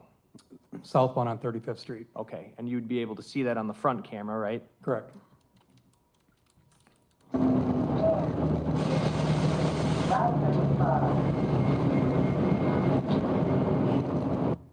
Paused at 8:28:04.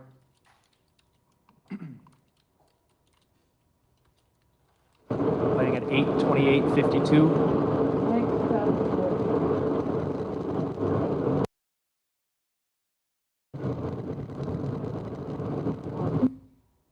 Paused at 8:29:07. Playing at 8:30:06.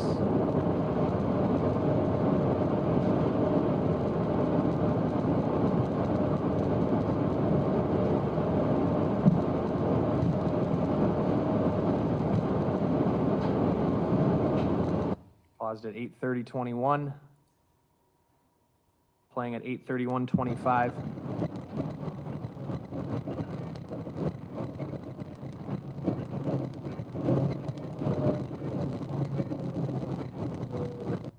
Paused at 8:31:36.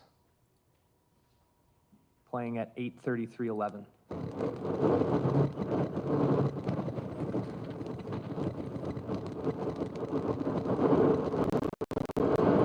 Thank you, bus driver. Have a good afternoon.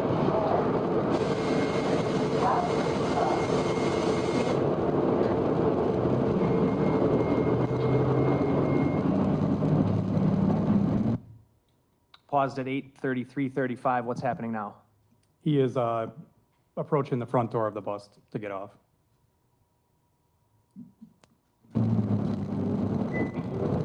Stop requested. Paused at 8:33:40. You're able to see on the sweatshirt a little emblem on the left sleeve here? Yes. Okay.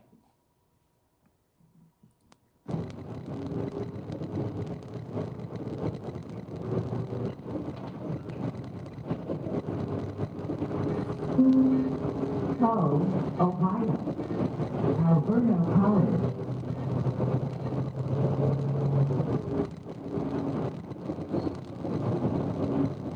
You mind if I get off here? Paused at 8:34:02. What happened there? He approaches the driver and asks him if he minds if he gets off there. The bus is currently in the middle of the street, so he would not let him get off there. The street directly before this is West Lakefield. And then the next stop that the bus driver is going to stop at, that there is a stop, is going to be on Ohio. Showing you exhibit 204. What is that? That is the subject that's on the bus. That's a screenshot of the bus video we just watched. It is. Move 204 in. Any objection? No. It's received. Pass to publish. Go right ahead.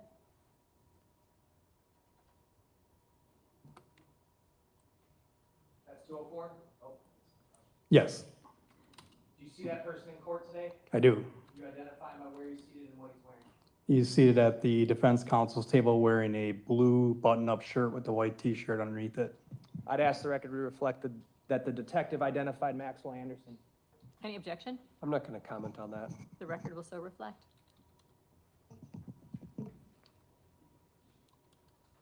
All right, I've moved it to the video, kind of shows the door where he got on, right? Yes. I get off here? No, in the middle of the street.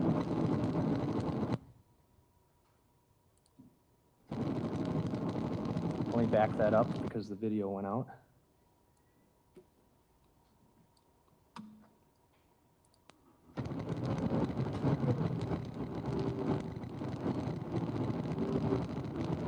I get off here?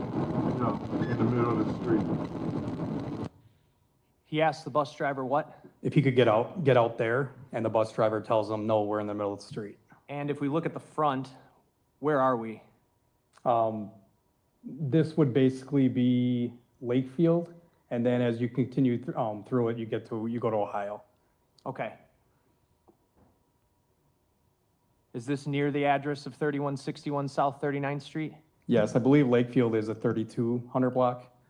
Is either the 31 or 3200 block. It's Oklahoma, Lakefield, and then I think Rustic in Ohio, some type of order. Is Euclid in there? Euclid is also, sorry. Okay.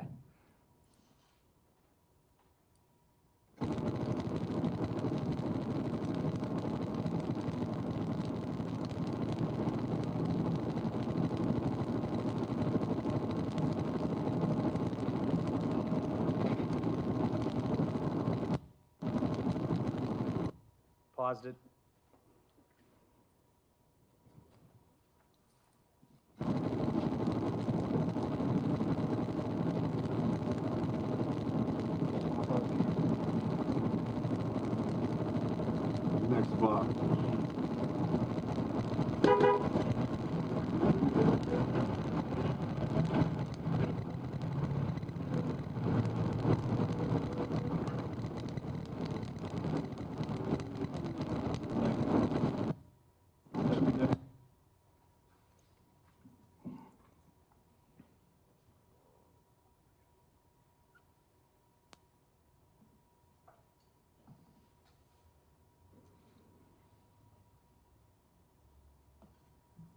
As well.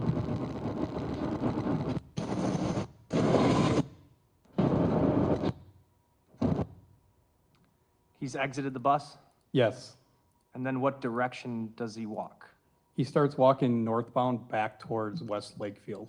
Okay, which camera would that be on? That one, the curbside, sorry. Okay. And then, can I stand up and just point where Lakefield is? Yes. So this is along South 35th Street, and then this intersection here is West Lakefield. If you were to go to 3161 South 39th Street, what would be the best route to walk to off of this bus? The quickest way would be either Ohio or up West Lakefield. Okay. I'm gonna play from 8:34:54. I have it on the curbside camera. This one doesn't have audio, right? Correct. So the subject continues the walk northbound along 35th Street, and then he goes out of range.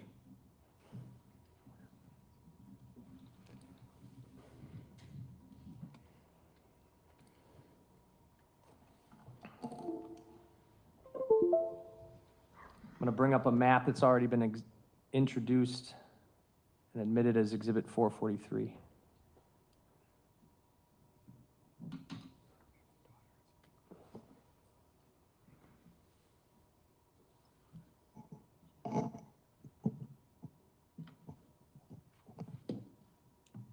And if I didn't already, I'd move the entirety of 203, and I know I moved the first one in. Any objection? No. 203 is received.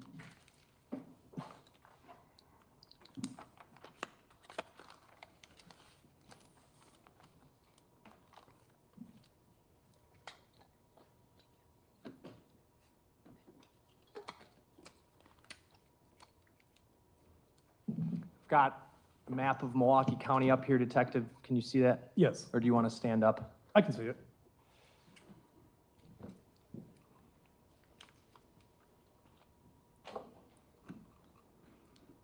Where the subject boarded the bus, who you've identified as the defendant, was where? It'd be 35th and Lisbon, so it would be on the west, or the northwest corner of 35th and Lisbon at that intersection. Can you use the microphone? Sure.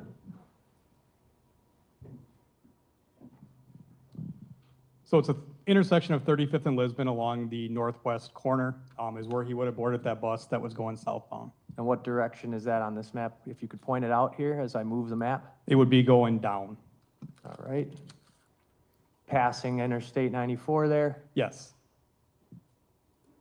passing National Avenue here, yes, Greenfield Avenue, yes, Burnham, yes, 35th and Greenfield, yes, 35th and Forest Home here.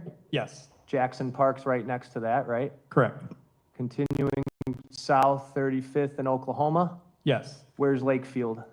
It would be this street that goes like this. All right. So if one wanted to get to 3161 South 39th Street, where would you go? So this street, Lakefield, goes westbound, and then that 38th Street and 39th, it's an alley.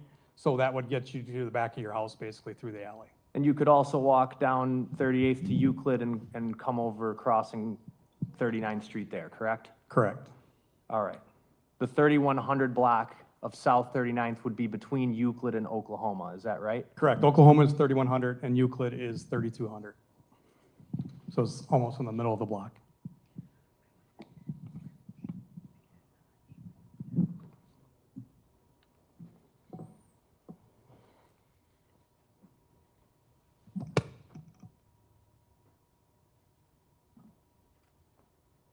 I'm putting Exhibit 445 up next to 204. Does that appear to be the same person to you? Yes.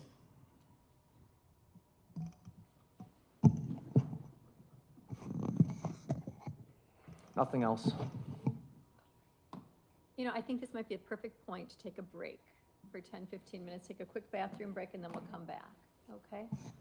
So leave your notebooks on your chair, please.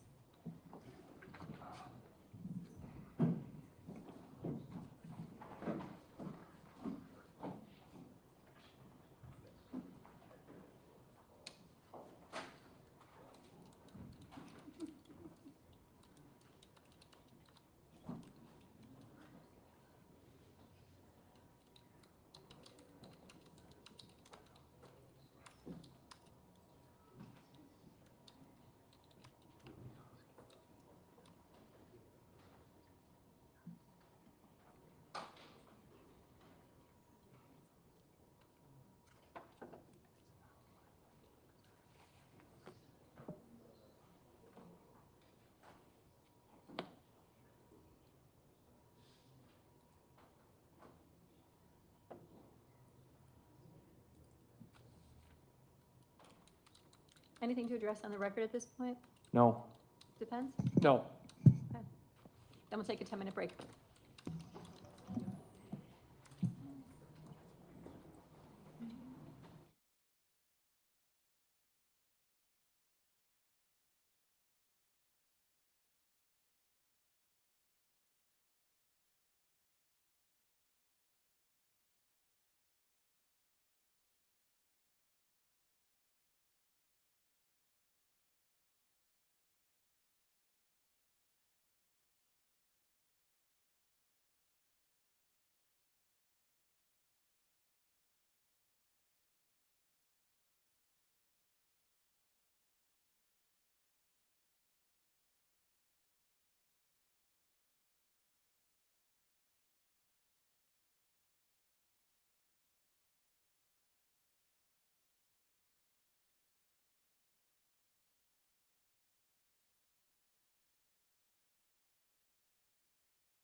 Oh.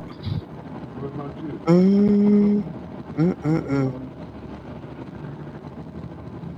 Well, well.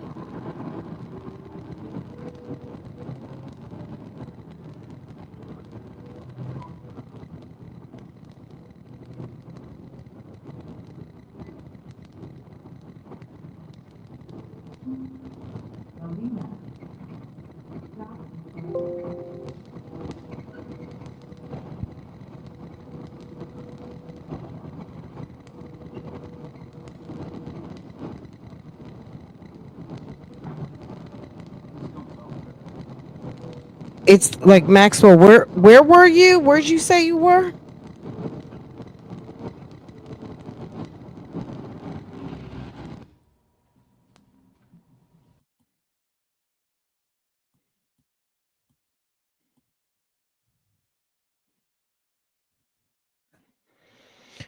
Uh.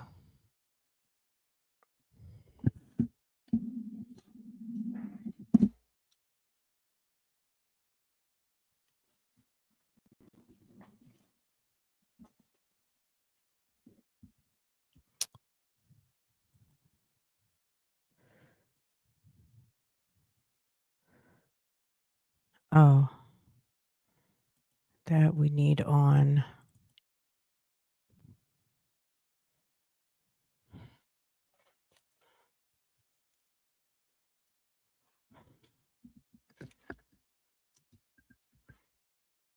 All the video footage. A break is needed. Yeah. Yeah. Absolutely.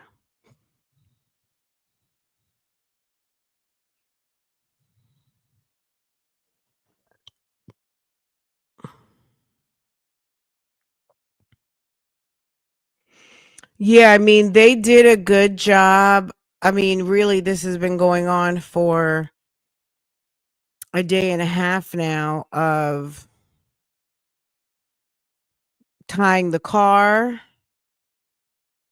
to a particular area and then matching up the pieces of the car with what was left behind at the site with the chain link fence, and then it being left over there, um in the alleyway, and then this person who was walking all over the damn place, and eventually who that person is, even though you can see some identifiable things like them damn shoes with the white sole and the stupid backpack, um to the point where you can make him out, which is him getting on that damn bus. Mm.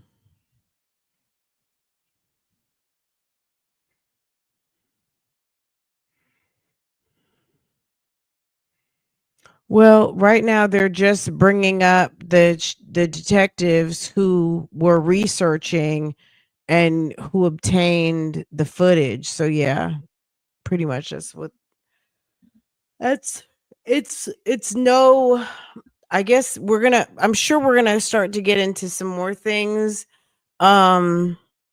cuz now they've identified him. It's no more like maybe it's girl. Mm.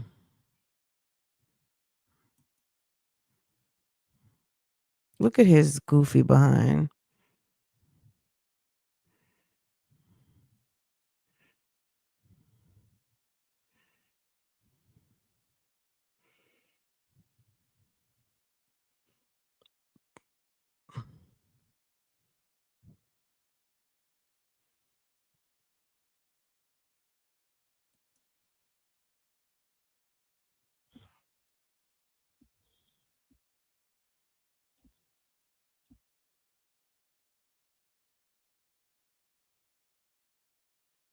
Yeah, I mean, it's pretty much a wrap on that.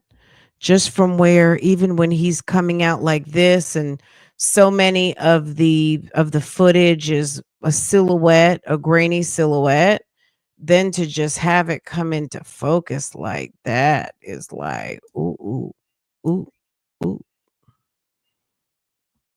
Mm. Okay, are we back? Uh,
mm. They got him all over the damn city. Okay. Brownish color top of the shoe, white soles, and then it's the same guy that we saw earlier.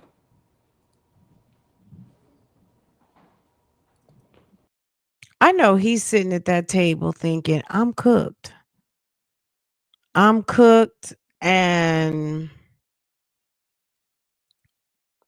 he's got to be.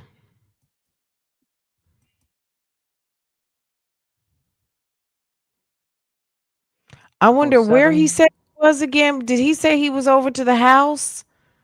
He was Playing at at the house. He had left 8:30:06. the house. He didn't know what he was talking about.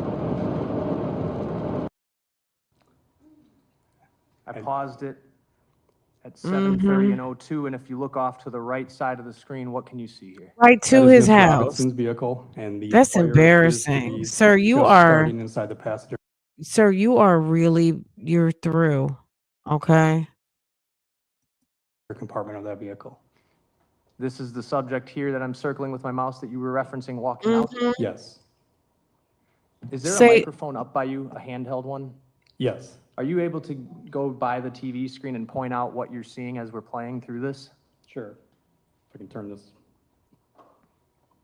Yeah. I'm gonna back it up here to 7:29:55.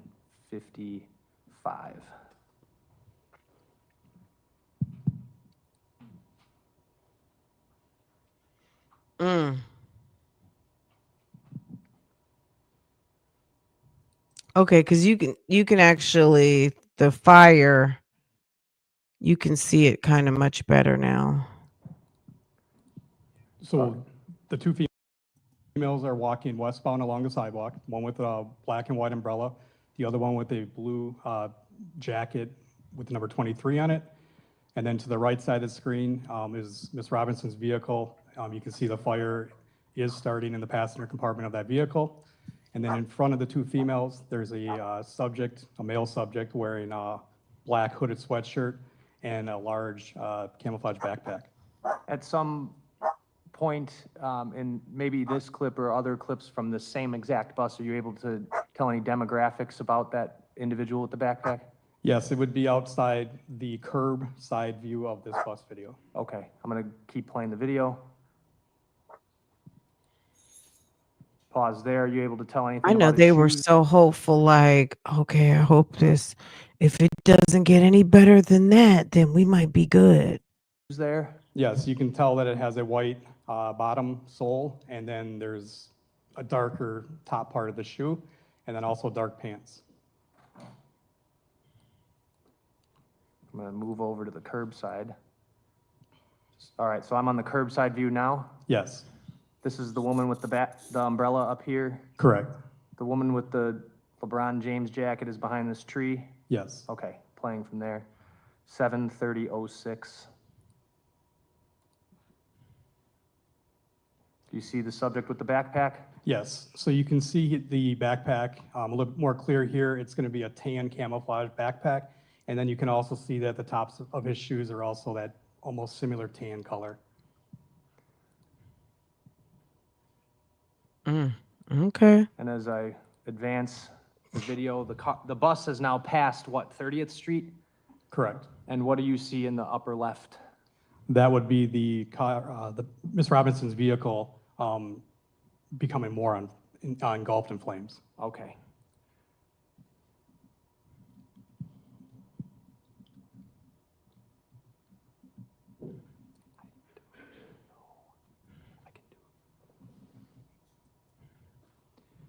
I'm gonna go back again to 7:30.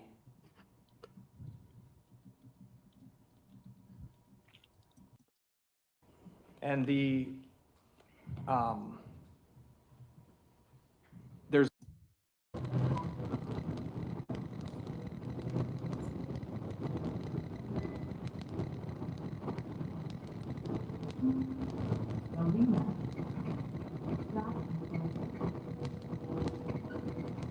The bus is just $1? Oh, $2?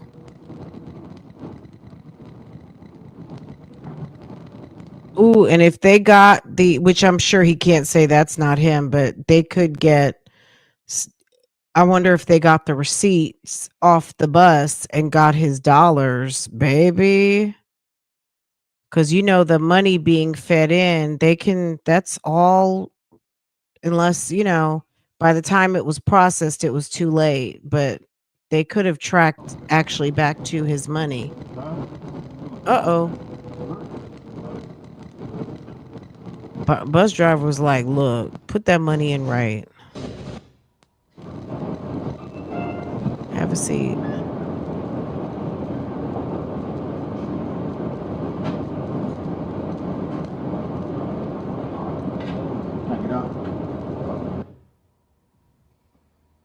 all right, detective. The subject did what in those? He didn't clips? even have on sneakers. He Are those enters the dress bus, shoes? He puts $2 into the machine and he asks the bus driver if the bus is going south. And the bus driver tells him that it is. Okay.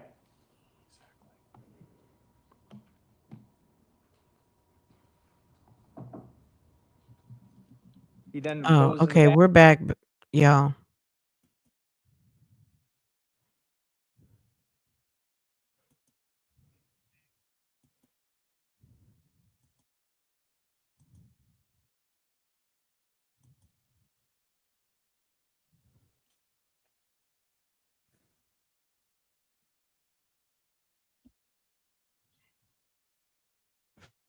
We have the same appearances. We are now on the cross-examination of Detective Bergman. Good afternoon, Detective. Good afternoon. So I want to start by talking about, I think it's Exhibit 204. It's where we see the bus traveling down Lisbon, and you can see an individual walking, and you said behind him you can see a fire, correct? Correct. And in that video, what I want to kind of talk about what's captured on it, and what we see is we see an individual walking, and he's just about to enter the sidewalk, right on Lisbon. Correct. He would be just north of that sidewalk on the field. Just by like 1 or 2 feet, pretty close. I would probably say it's more than 2 feet. As it's pulling up and you clear that blue building, you can see him coming out of the field. So I'd probably say it's closer, maybe 10 feet into the field. Okay. And then you also can see on the video, it was a woman in an umbrella, correct? Correct. And it looks like, when the individual and the woman in an umbrella are pretty close. They're almost like right by each other on that sidewalk. At first, yes. Okay. And what the video doesn't show, it doesn't show that individual ever exiting that car, correct? Correct. It never sees them driving it, right? No. Certainly doesn't show that individual lighting the car on fire, correct? Correct. And you can't see that individual, he's not standing right next to the car, correct? No. You don't see him toss anything into the car? No. You don't see him, putting any liquid anywhere around that car? No. You just see him walking you know, on, just about onto that sidewalk where he'll eventually cross that street, correct? It would be the general direction away from the car towards the sidewalk, I guess would be Okay. the most accurate way. Yeah, thank you.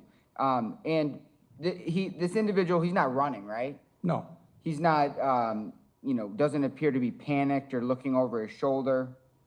I can't tell that from the video. Okay, but you're highly trained, you know, as a detective to, you know, look for that kind of suspicious behavior, correct? Correct, And, I mean, I think the common term that you use is furtive movements, right? correct, Like people, you know, maybe glancing around, right? right, People blading their body, right? correct, People running. correct.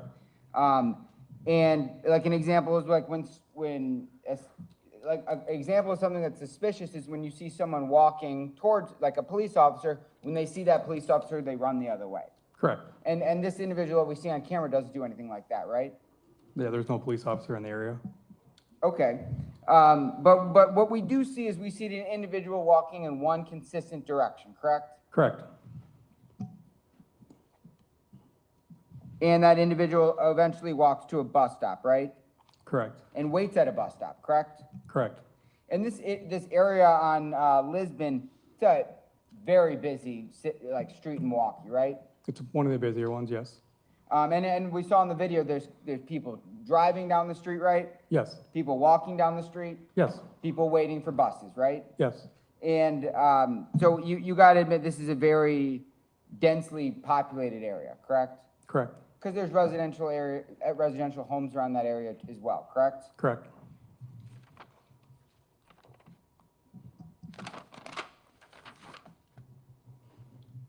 And so when you see this individual, I mean, it's fair to describe that he's simply just walking calmly, right? I mean, he's not running. He's not running, he's walking. Okay. And so now I want to talk about it's Exhibit 204. If we can, it's State Exhibit 204. If we can bring that up. How do we get that? 204 is the still photo. Okay. This is 203. 203. I'm sorry.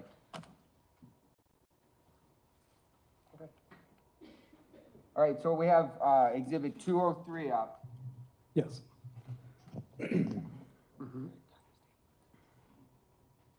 just, what portion do you want when he gets on the bus? Okay. That's where we're at.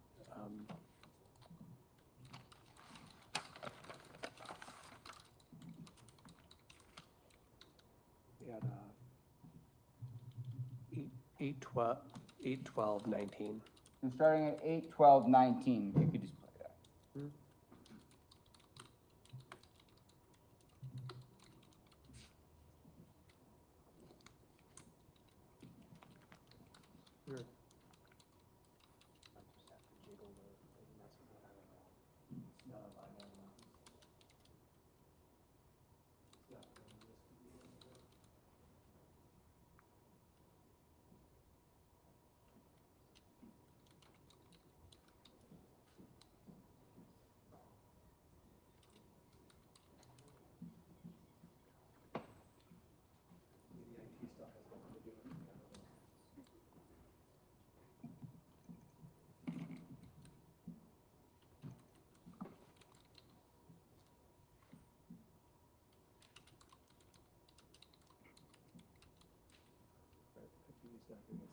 Use this one.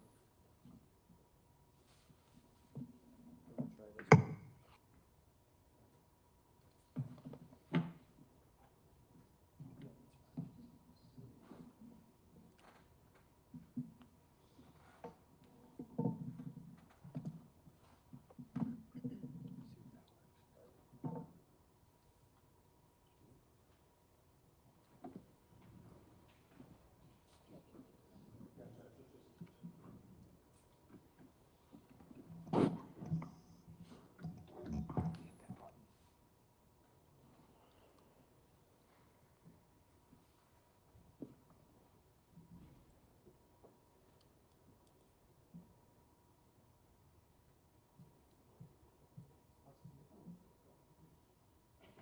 It's on.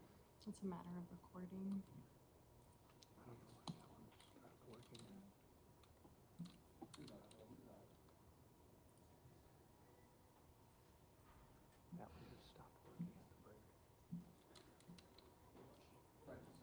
You just utilized the HDMI cord from the state, correct? Yeah, that's what I did now. That TV isn't getting a signal, I just thought if we had a remote, I could push source or. This one goes on and off by touch, correct? We could try turning it off and turning it back on. Do you want to help? Thank you.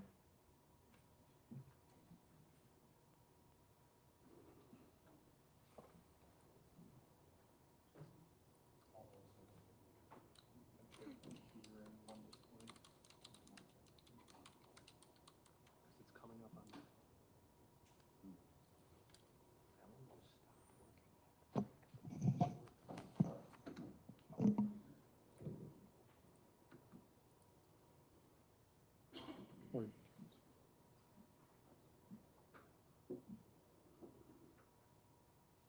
There is a source selection on there too, before you turn it off. When you turn it off, it says power and source. So you might be able to do it from here. Might.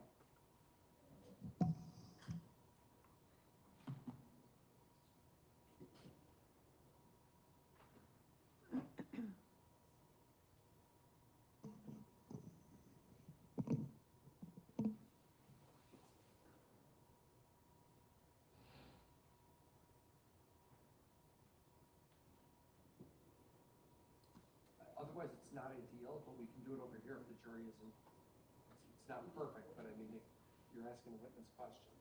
Yeah.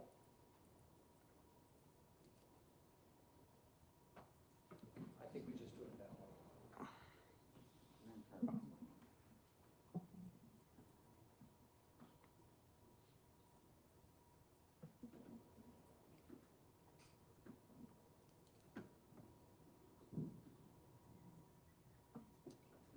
Right, it's not TV, so we'll just do it. Is that okay with everyone? See the heads nod. Let's just do that. Yep.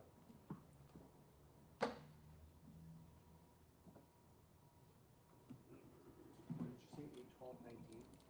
I started at 8/12/05, right? And we've reached out to the IT person too, who's on his way, so maybe we'll have some positive response.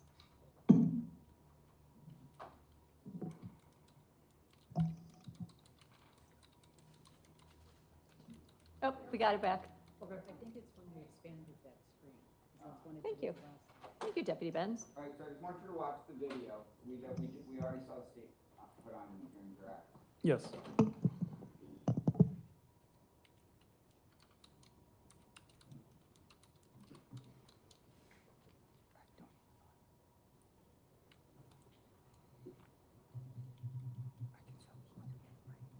All right, stopping at 8/12/42. You can see when this person gets on the bus, you don't see any blood on their hands, correct?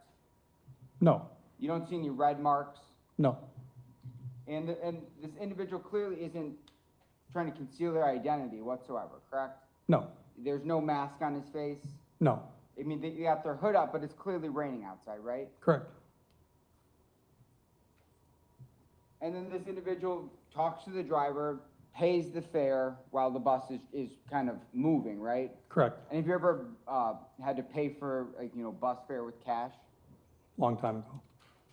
But you can agree that sometimes it's hard because you're sitting at the front of the bus and it's kind of shaking a little bit, right? Correct.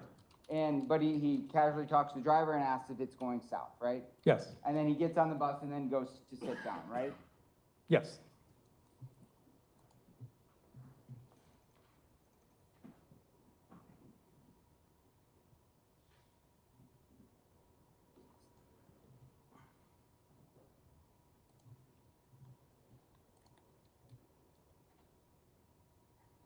If you do, I think.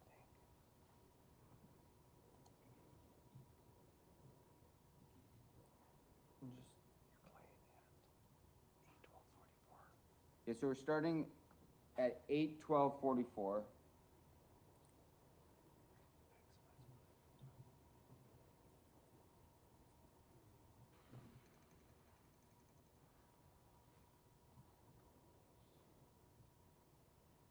And so what we're looking at here is this is just the back of the bus, right? You can't see the fare box, right? Correct.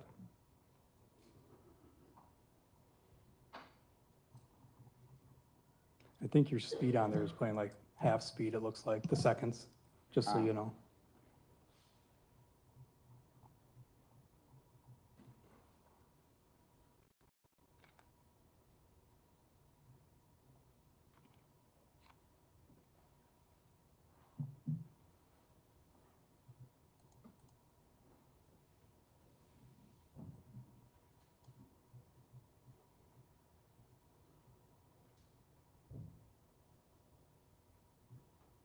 All right, so I got it frozen at 8:14:57. So he's just sitting on the bus, right? Yes, And you don't see, and you can clearly see his hands, there's no blood on his hands, right? correct. And you didn't observe any blood on his shoes, I- correct? Not like copious amounts of it. I can't tell if, because it's a dark color, if there's anything on there. Okay, but you can't sit up and testify that you see blood on his shoes, correct? Correct, Or on his pants, correct? correct. And you can't see any mud on his shoes because you can see the white soles, correct? I can't see the bottom of the shoes. Okay, but you can see his white soles, correct? The sides of his shoes, correct. And I'm talking about the white, Correct, the side part of the sole, yes. okay, and you can't see any mud on there. Not on the side parts, no. Okay, and on this backpack, you've watched this video lots of times, right? Yes, You've probably spent hours reviewing this with other detectives as well. yes, And you don't observe any blood on his backpack, correct? not from the video. And no mud, correct? No, No sand, correct? no.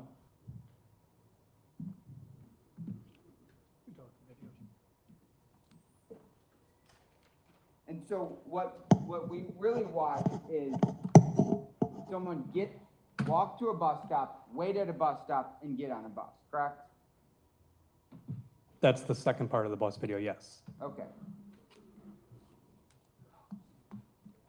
And then goes to his house, correct? Or, well, he doesn't go directly to his house, goes to a stop, gets off the bus, correct? Correct, And then walks towards the direction of his home, correct? correct. I don't have anything further. State? Can you see what's in his massive backpack? No,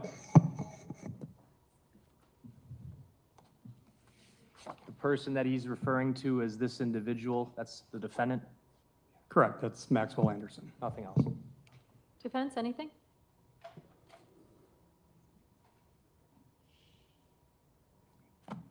And then, when you watch this, after he gets up and gets off the bus, you don't see any blood on the seat, correct, where he was sitting? I can't see the seat good enough to say there's nothing there. Okay, well, did you ever go back and go to this bus? No, Okay. I have nothing further. State? Nothing else. Thank you, Detective. State, your next witness. State calls Angela Sawyer.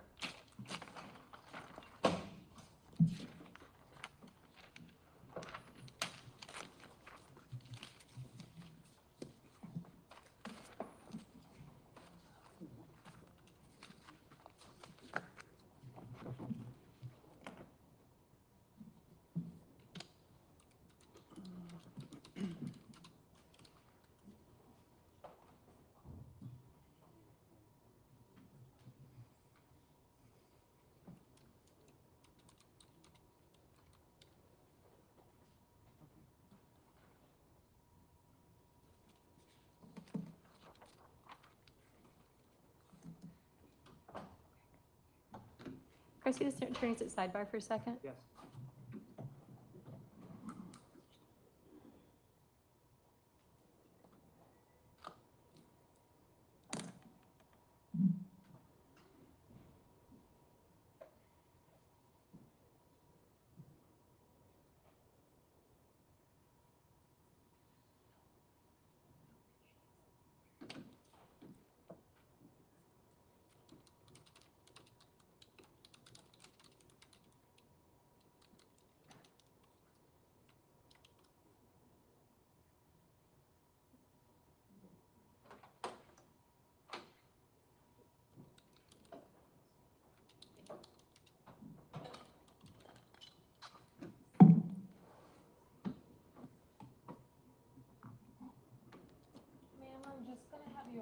standing and raise your right hand. Do you solemnly swear that the testimony you give in this matter will be the truth, the whole truth, and nothing but the truth, so help you God? I do. You can please be seated, state and spell your name for the record. Angela Sawyer, ANGELA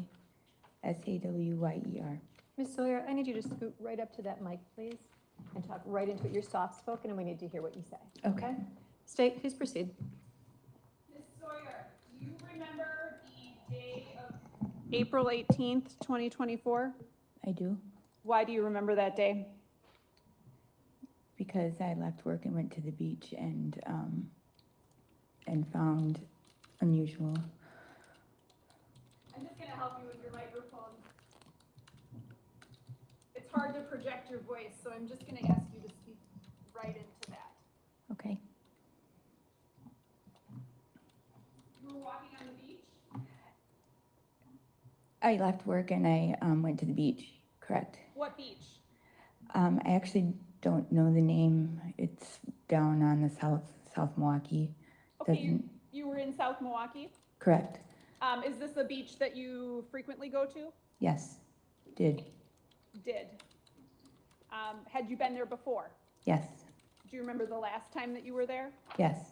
When was that? It was 2 days before, on the 16th. On April 18th, you found something.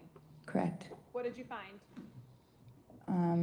I found part of a body, Do you know what part? a torso and an arm. What did you do? I called my partner first, What's their name? Shiloh Falk, Can you spell that for us?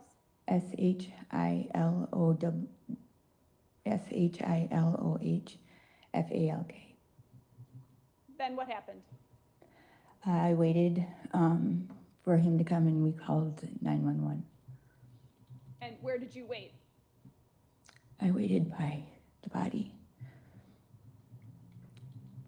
Did law enforcement come Yes, and you spoke to them I did. and showed them what you found? Correct. Do you remember what time of the day you described this as being after work? When was that? I got off of work around between 6 and 6:30 a.m. I don't know what time it was because I didn't bring a phone or my watch. I mean, I didn't look. And when you testified that you had been there before, 2 days prior, Correct. you didn't notice this body part? No. Can you describe what the torso looked like?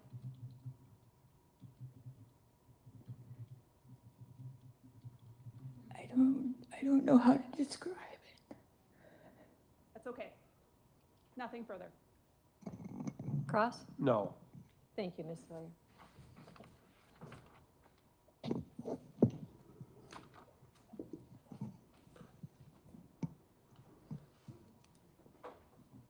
State your next witness. The state calls Deputy Laura Jarozinski.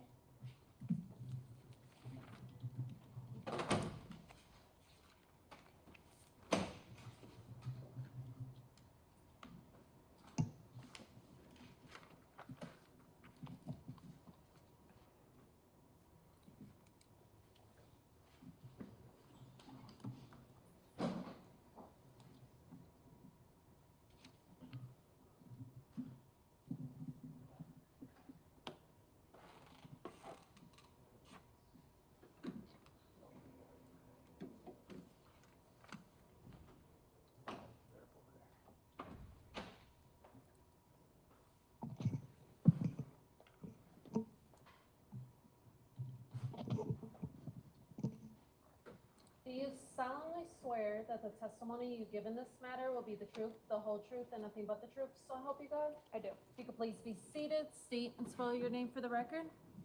Laura Jarozinski, Laura Jaroczynski.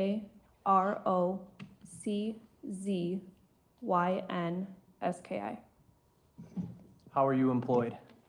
with Milwaukee County Sheriff's Office, What is your title? a deputy. How long have you been a deputy with the Milwaukee County Sheriff's Office? 5 years.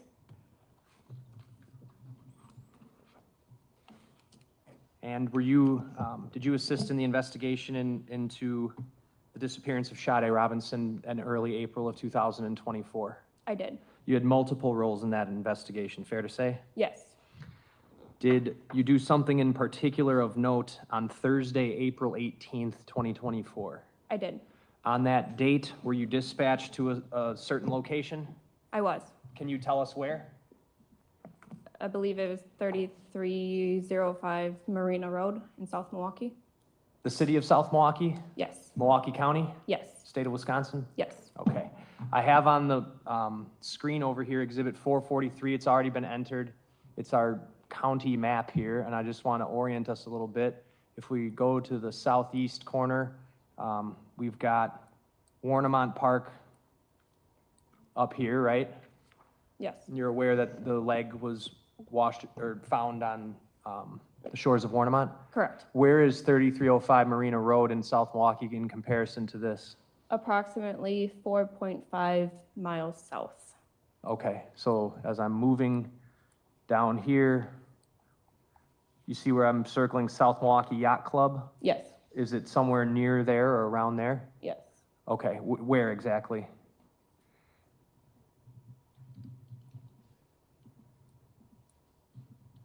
Sorry if I haven't gone far enough.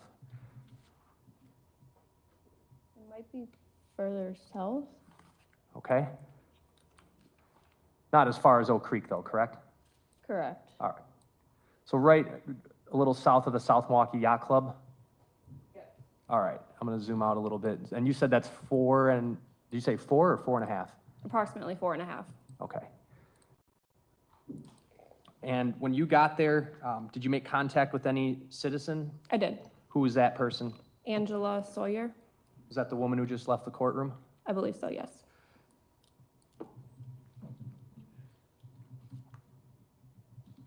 Did she guide you anywhere? Yes. Where to?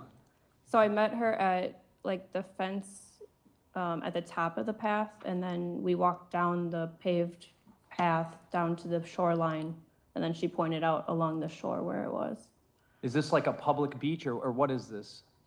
Yes, but at the time there was a fence closing it. This was mid-April? Yes. Okay. What was the weather like? Cold. What time did you go there? I don't know if I asked that. I think it was like 7:59 in the morning. Okay. When you went down towards the shorefront, what'd you observe? It was a torso with left arm still attached, but no head and no legs and no right arm. How was it laying? Face down, or torso down. What is the terrain like there? Is it rocky, grassy? What is it? Sand. Okay. Just give me 1 second.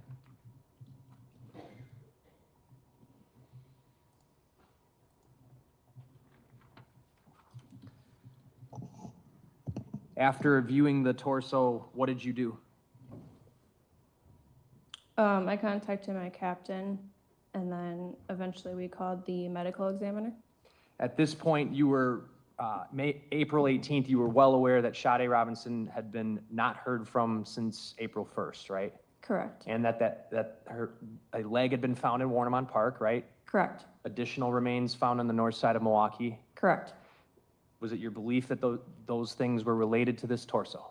Yes. Did you take any steps to try to yourself identify who the torso belonged to? I did. And whether it belonged to Sade Robinson in particular? Yes.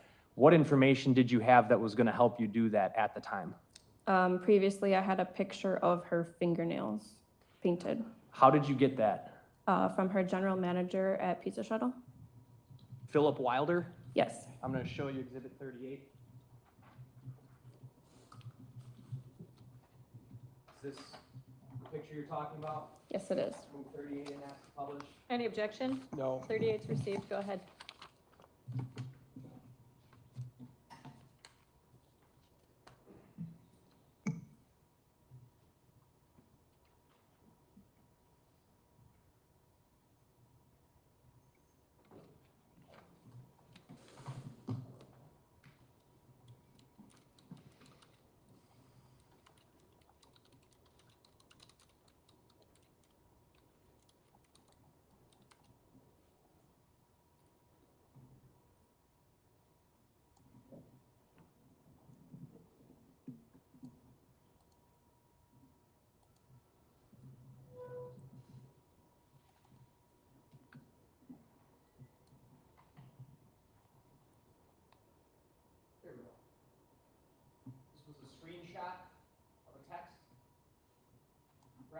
Yes, All right. And her fingernails were visible? yes, There was a text from her to Philip Wilder about getting her nails done, right? correct. She wants Pizza Shell to fix them. Yes, Were you able to view the fingernails on the torso and determine if they look like that? I was. And what did you see? That they matched entirely from the photo. I'm going to show you exhibits 242 through 257. What were the numbers again? 242 to 257. Thank you. Can you just look through those silently to yourself, take a moment, and then tell me if you know what they are? To be clear, we stipulate to all of these, is, I'll move them in then. Thank you. At this point, they are all received. I can take those. Ask the public. Go right ahead.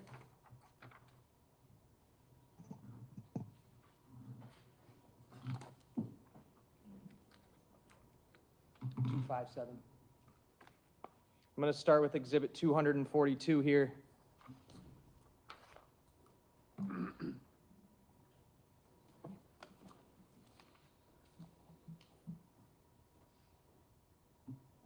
All right, what are we looking at here? That is the top of the paved pathway. This is where you would have parked to go down towards that beach? Correct. 243. What is that? That's just inside the fence on the way down as well, 244, further down. further down. And when you get to the bottom, it turns and we get to 245. Yes, And there's 3 individuals in front of you there, one wearing a medical examiner jacket, another deputy, and another woman, right? correct. There's a group of people off in the distance. Would that be to the north? The way the picture is, that would be, yes, to the north. Okay, is that where the torso was? Yes, 246. What is that? that's just a clearer shot, once you go down the, few steps onto the beach. All right, and the next photos are gonna have the torso. 247. Is that how it was found by Miss Sawyer, to your knowledge? Correct.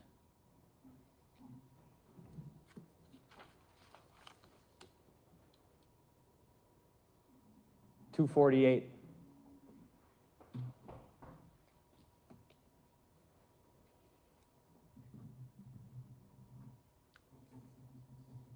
Both legs are dismembered, Correct, and her right arm?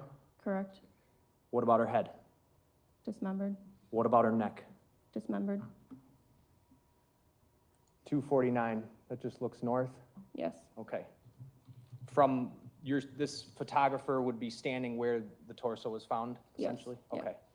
And then 250, we're just looking south? yes, 251. This is how her hand was when you found it? correct. Okay. And you were able to then, putting up 252, examine her nails a little more and compare them to the Philip Wilder photo that he sent you? Correct. Is this what you're talking about? Yes, You were aware that Sade Robinson had a tattoo on her chest as well? I was. And what was the tattoo? It's a saying, sometimes you've got to fall before you fly. And there was a bird above it and a bird below it. You had gotten pictures of Sade to view this tattoo yourself from Mr. Wilder as well? Or were those from somewhere else? It was from her social media. Social media. Okay. I've got exhibit 33 here. This is the phrase right here where I'm pointing. Correct, And she had a bird on her shoulder. correct. And 34. Little better there, a little clearer, right? Correct. Okay. Exhibit 253. Were you able to read the tattoo? I was. And what part of her body are we looking at? That is her right shoulder, right side of her chest.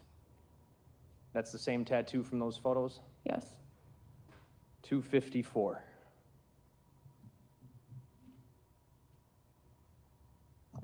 Tell us about her right breast. It is cut off.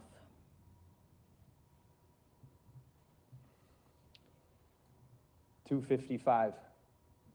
This would be looking from her, from the top.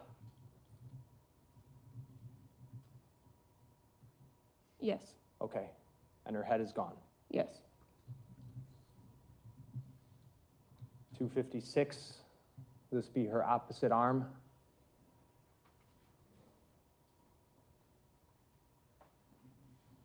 Or leg. It's hard for me to see from this angle. Okay. And lastly, 257. You're able to see the tattoo. Yes. And it matches directly the tattoo on Sade's chest. Correct. Nothing else. Cross? No. Thank you. You may step down.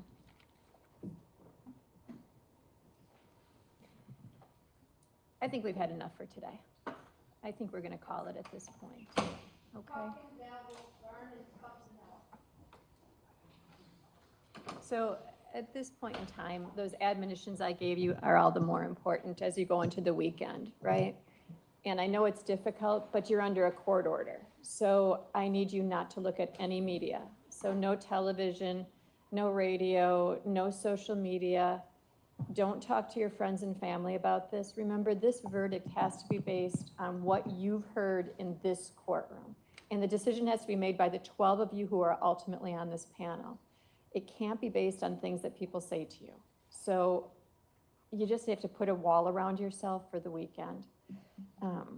I know it's difficult. I know it's an imposition, but it's an important duty you have to undertake. So no social media, no investigation, no research. You know, I'd say put on some Netflix and sit in your house and don't even go out. That way you're not going to have contact and it'll probably make your life a little easier.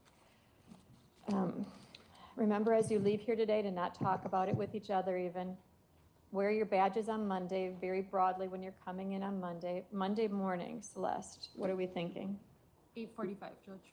So 8:45 Monday, I'd like to kick up and get started right back at this. Okay, remember I need all of you present in order to do so. Feel free, in my box, you're welcome to bring water, soda, or coffee on Monday. What else? I think you get it, right? So put this completely out of your mind until you come back next week. That's what I need you to do, okay? You can leave all your notebooks on your chairs and have a lovely weekend, and we'll see you back on Monday, okay? Thank you, everybody.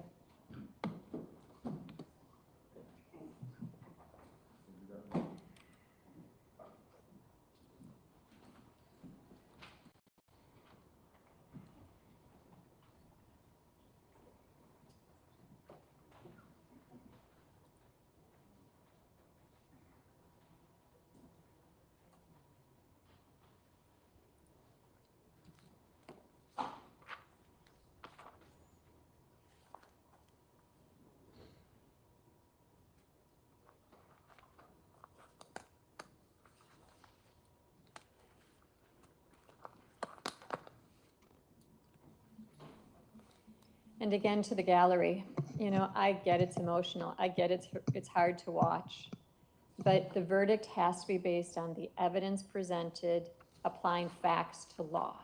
It can't be based on sympathy, passion, or prejudice. That's why there can't be outbursts in the gallery. And I get it's hard, but the prosecutor's doing a good job of putting you on notice what's coming to some extent. And I know our victim witness coordinator who just stepped out is on her game. If you need a warning that something graphic is coming so you can excuse yourself so it's not so hard.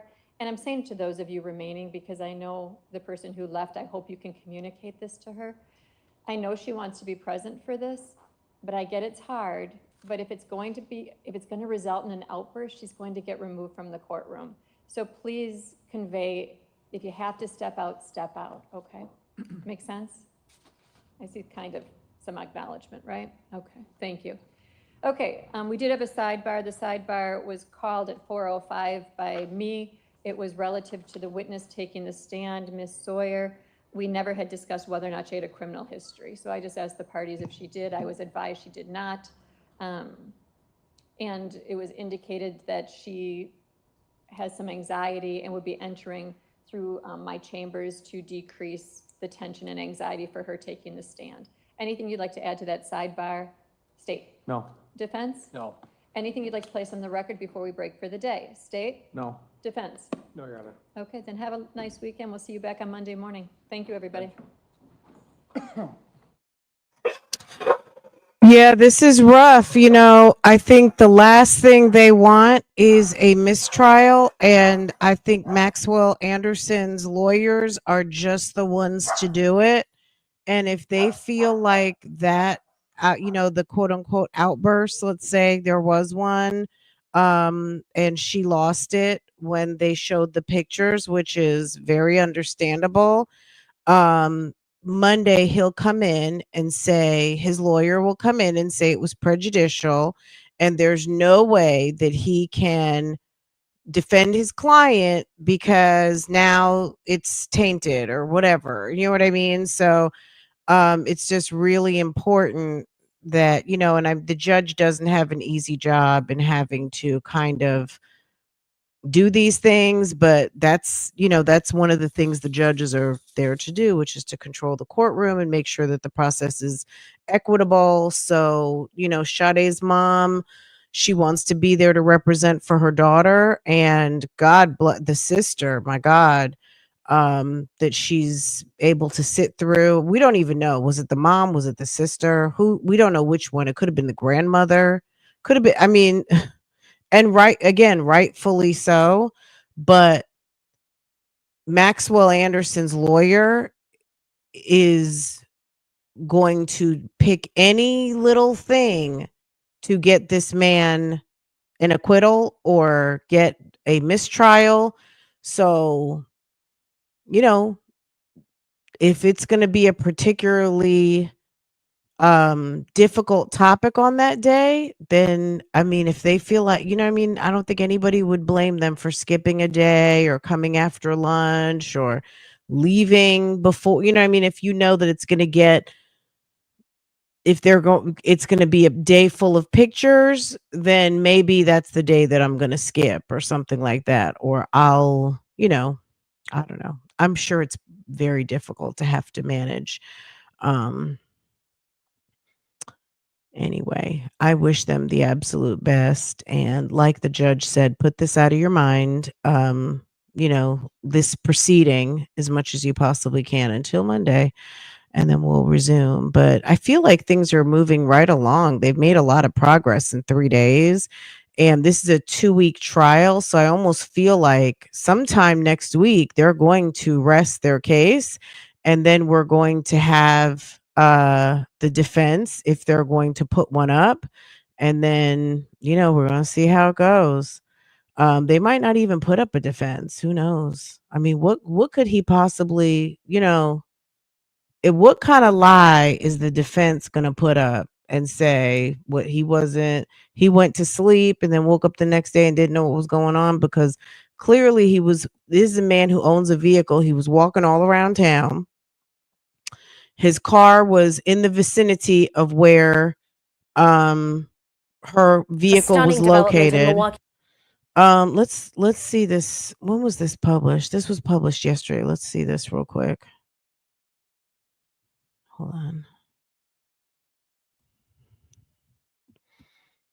His first state murder trial. Yeah, as lawyers sparred over evidence discovered inside a safe in the apartment of a Milwaukee woman killed and dismembered on a first date. Tonight, we're also getting our first look at the moment Sade Robinson left her home, never to return again. The state also showed jurors police body camera video of Robinson's car found burned in an alley. This video shows the charred front and inside of the Honda Civic near 31st and Lisbon on Milwaukee's northwest side. Investigators say Maxwell Anderson killed Robinson, dismembered her, discarding her body parts all over the city, then set her car on fire to try and hide the crime. Maxwell Anderson is being charged with homicide, arson, mutilation, and hiding a corpse in Sade Robinson's death. Prosecutors say Anderson killed Robinson after the two went on a first date, April 1st of 2024. Hikers found her severed leg in Cudahy's Warnemont Park the very next day. 15 witnesses took the stand on day 3 of this trial, including Robinson's friends and co-workers. 12 News' Hannah Hilliard is live at the courthouse following this full day of testimony. And today, Hannah, we got a look inside Robinson's apartment. Right, Deanna. Robinson's studio apartment on the Lower East Side of Milwaukee. Detectives here today describing her space as a pretty typical college student apartment. But there were some items discovered in a safe during a search warrant that the state tried to keep from the jury here today.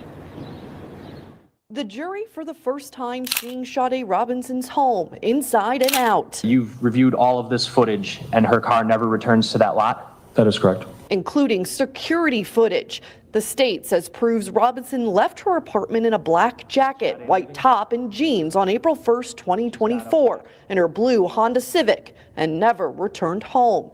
Inside her apartment, it actually just reminded me of a college student's apartment. So it was a little messy, but you know, to be expected for someone who's younger. The jury saw images of Robinson's kitchen, packed closet, bathroom, and toothbrush investigators used to collect DNA. There was no force of anything, of like a break-in or anything like happening. Did it appear that any struggle had occurred inside? No. During a break with the jury out of the room, a dispute over evidence. The state would be objecting to that coming into evidence. Prosecutor Ian Vance Curzan wanting to omit the discovery of drugs inside Robinson's home, found in a safe. Those items include marijuana and pills of meth. The state questioning its importance to this case. As an offer of proof, there were no drugs found in her system. Those specific substances. So I don't know how it's relevant. The defense wanting to point to any suspect other than Anderson. Just like I think the state plans to go through everything that's found in Max's home, even if I don't like it. So I plan to go into it. How do you find it relevant, other than just what was merely located? There is a tie between drugs and violence. The judge ultimately siding with the defense. The jury back in the courtroom learning of the drug discovery. What does meth mean? Meth? Yeah. I just use the short term for methamphetamines. But that's a street drug, right? Correct. And then 18 grams of THC, obviously marijuana is not able to be purchased lawfully either. Correct. Investigators eventually finding Robinson's body parts across Milwaukee, her blue Civic burned, with her black jacket, jeans, and underwear in the trunk. A lot of details today unfolding in court, Hannah. Sade's family in the courtroom for it all, and they're now reacting to the drug discovery tonight. All right, Deanna. So Robinson's family attorney says that these drugs, which were never lab tested, have no connection to this murder trial whatsoever. She goes on to say in a statement, quote, her mother and father are physically and emotionally suffering right now, so the focus must remain on the real issue at hand. Who murdered Sade Robinson and how was she murdered? Who burned her car? Who committed arson and why did they commit arson? Now, that arson was actually the focus of this afternoon's witness testimony from the prosecution. Yeah, I mean, I think that was good. Just to stay focused on, let's stay focused on the task at hand. We're not even going there. And it didn't seem to pivot. I wanted to go back to this really quick.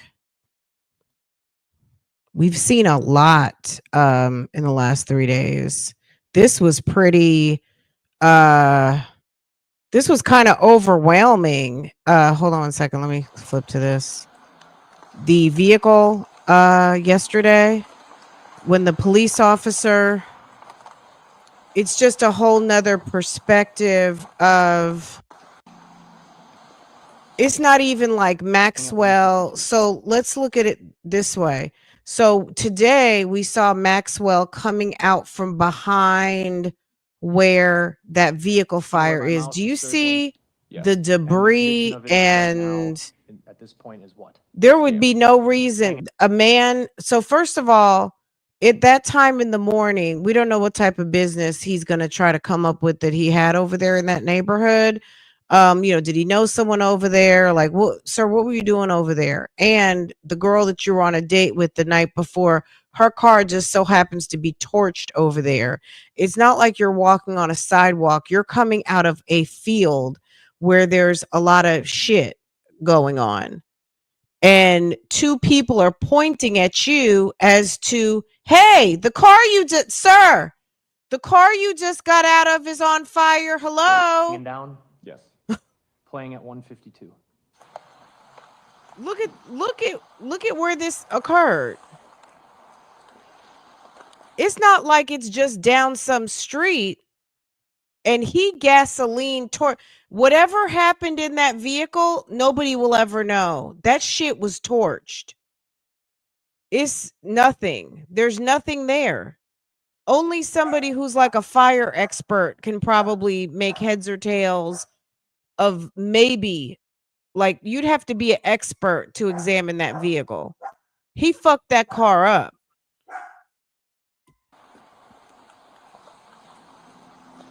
I had to rewatch this morning because I was like, damn, that car is messed up. I was looking at Kid Cudi's car. He had a damn Molotov cocktail thrown in his car, and they said his car was ruined. And compared to this looks like the car got blown up.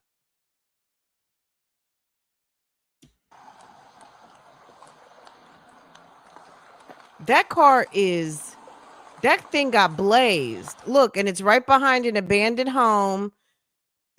Sir, why were you coming out from behind this abandoned home? Like, okay, yes, you can walk the streets of Milwaukee, but is there a reason why you have a whole perfectly fine vehicle and you're way on another side of town walking in the wee hours of the morning with the vehicle of the girl you were on a date with, and just so happens you're coming out from behind an abandoned house and two people see you and are pointing at you like, sir, the car you were in's just on fire. Hello?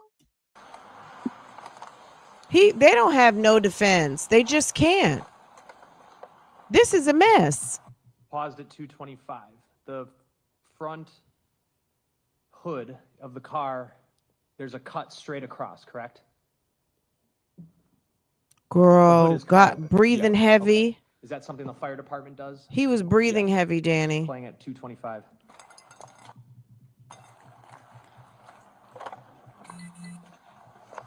Super weird because that engine still looks like it's in pristine condition. Huh? It didn't even look like, I mean that in the sense of like the fire didn't even touch the engine or any part of the front of the vehicle. Oh, it's all in through there.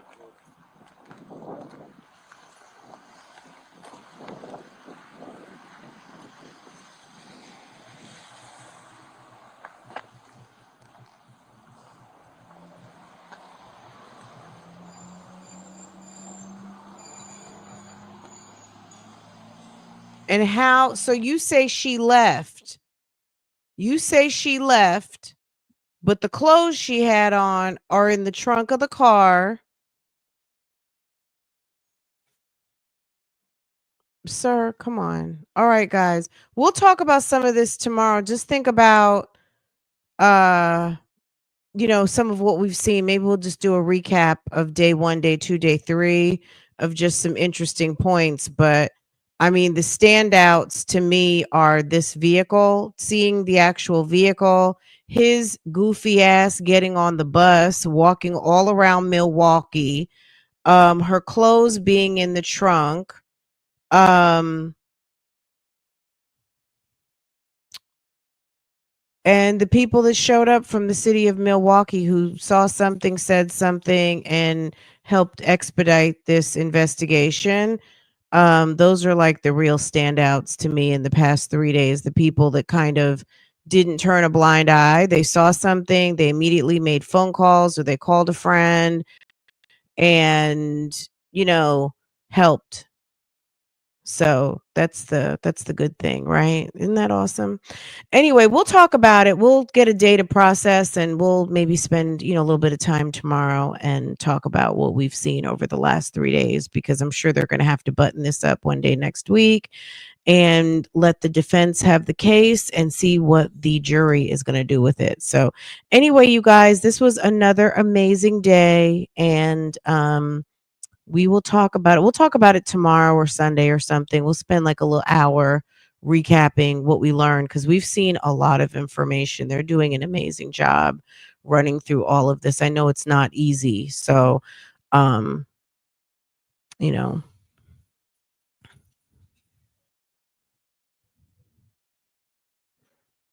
girl, they're coming, because they probably above anybody can identify him. You know what I mean? Like, they saw him. So anyway, guys, let me let y'all go. You guys have a good evening. I will see y'all. I'll be in members tonight. So I'll see y'all later tonight. Okay. You guys have a good one, and we'll talk later. Bye, guys.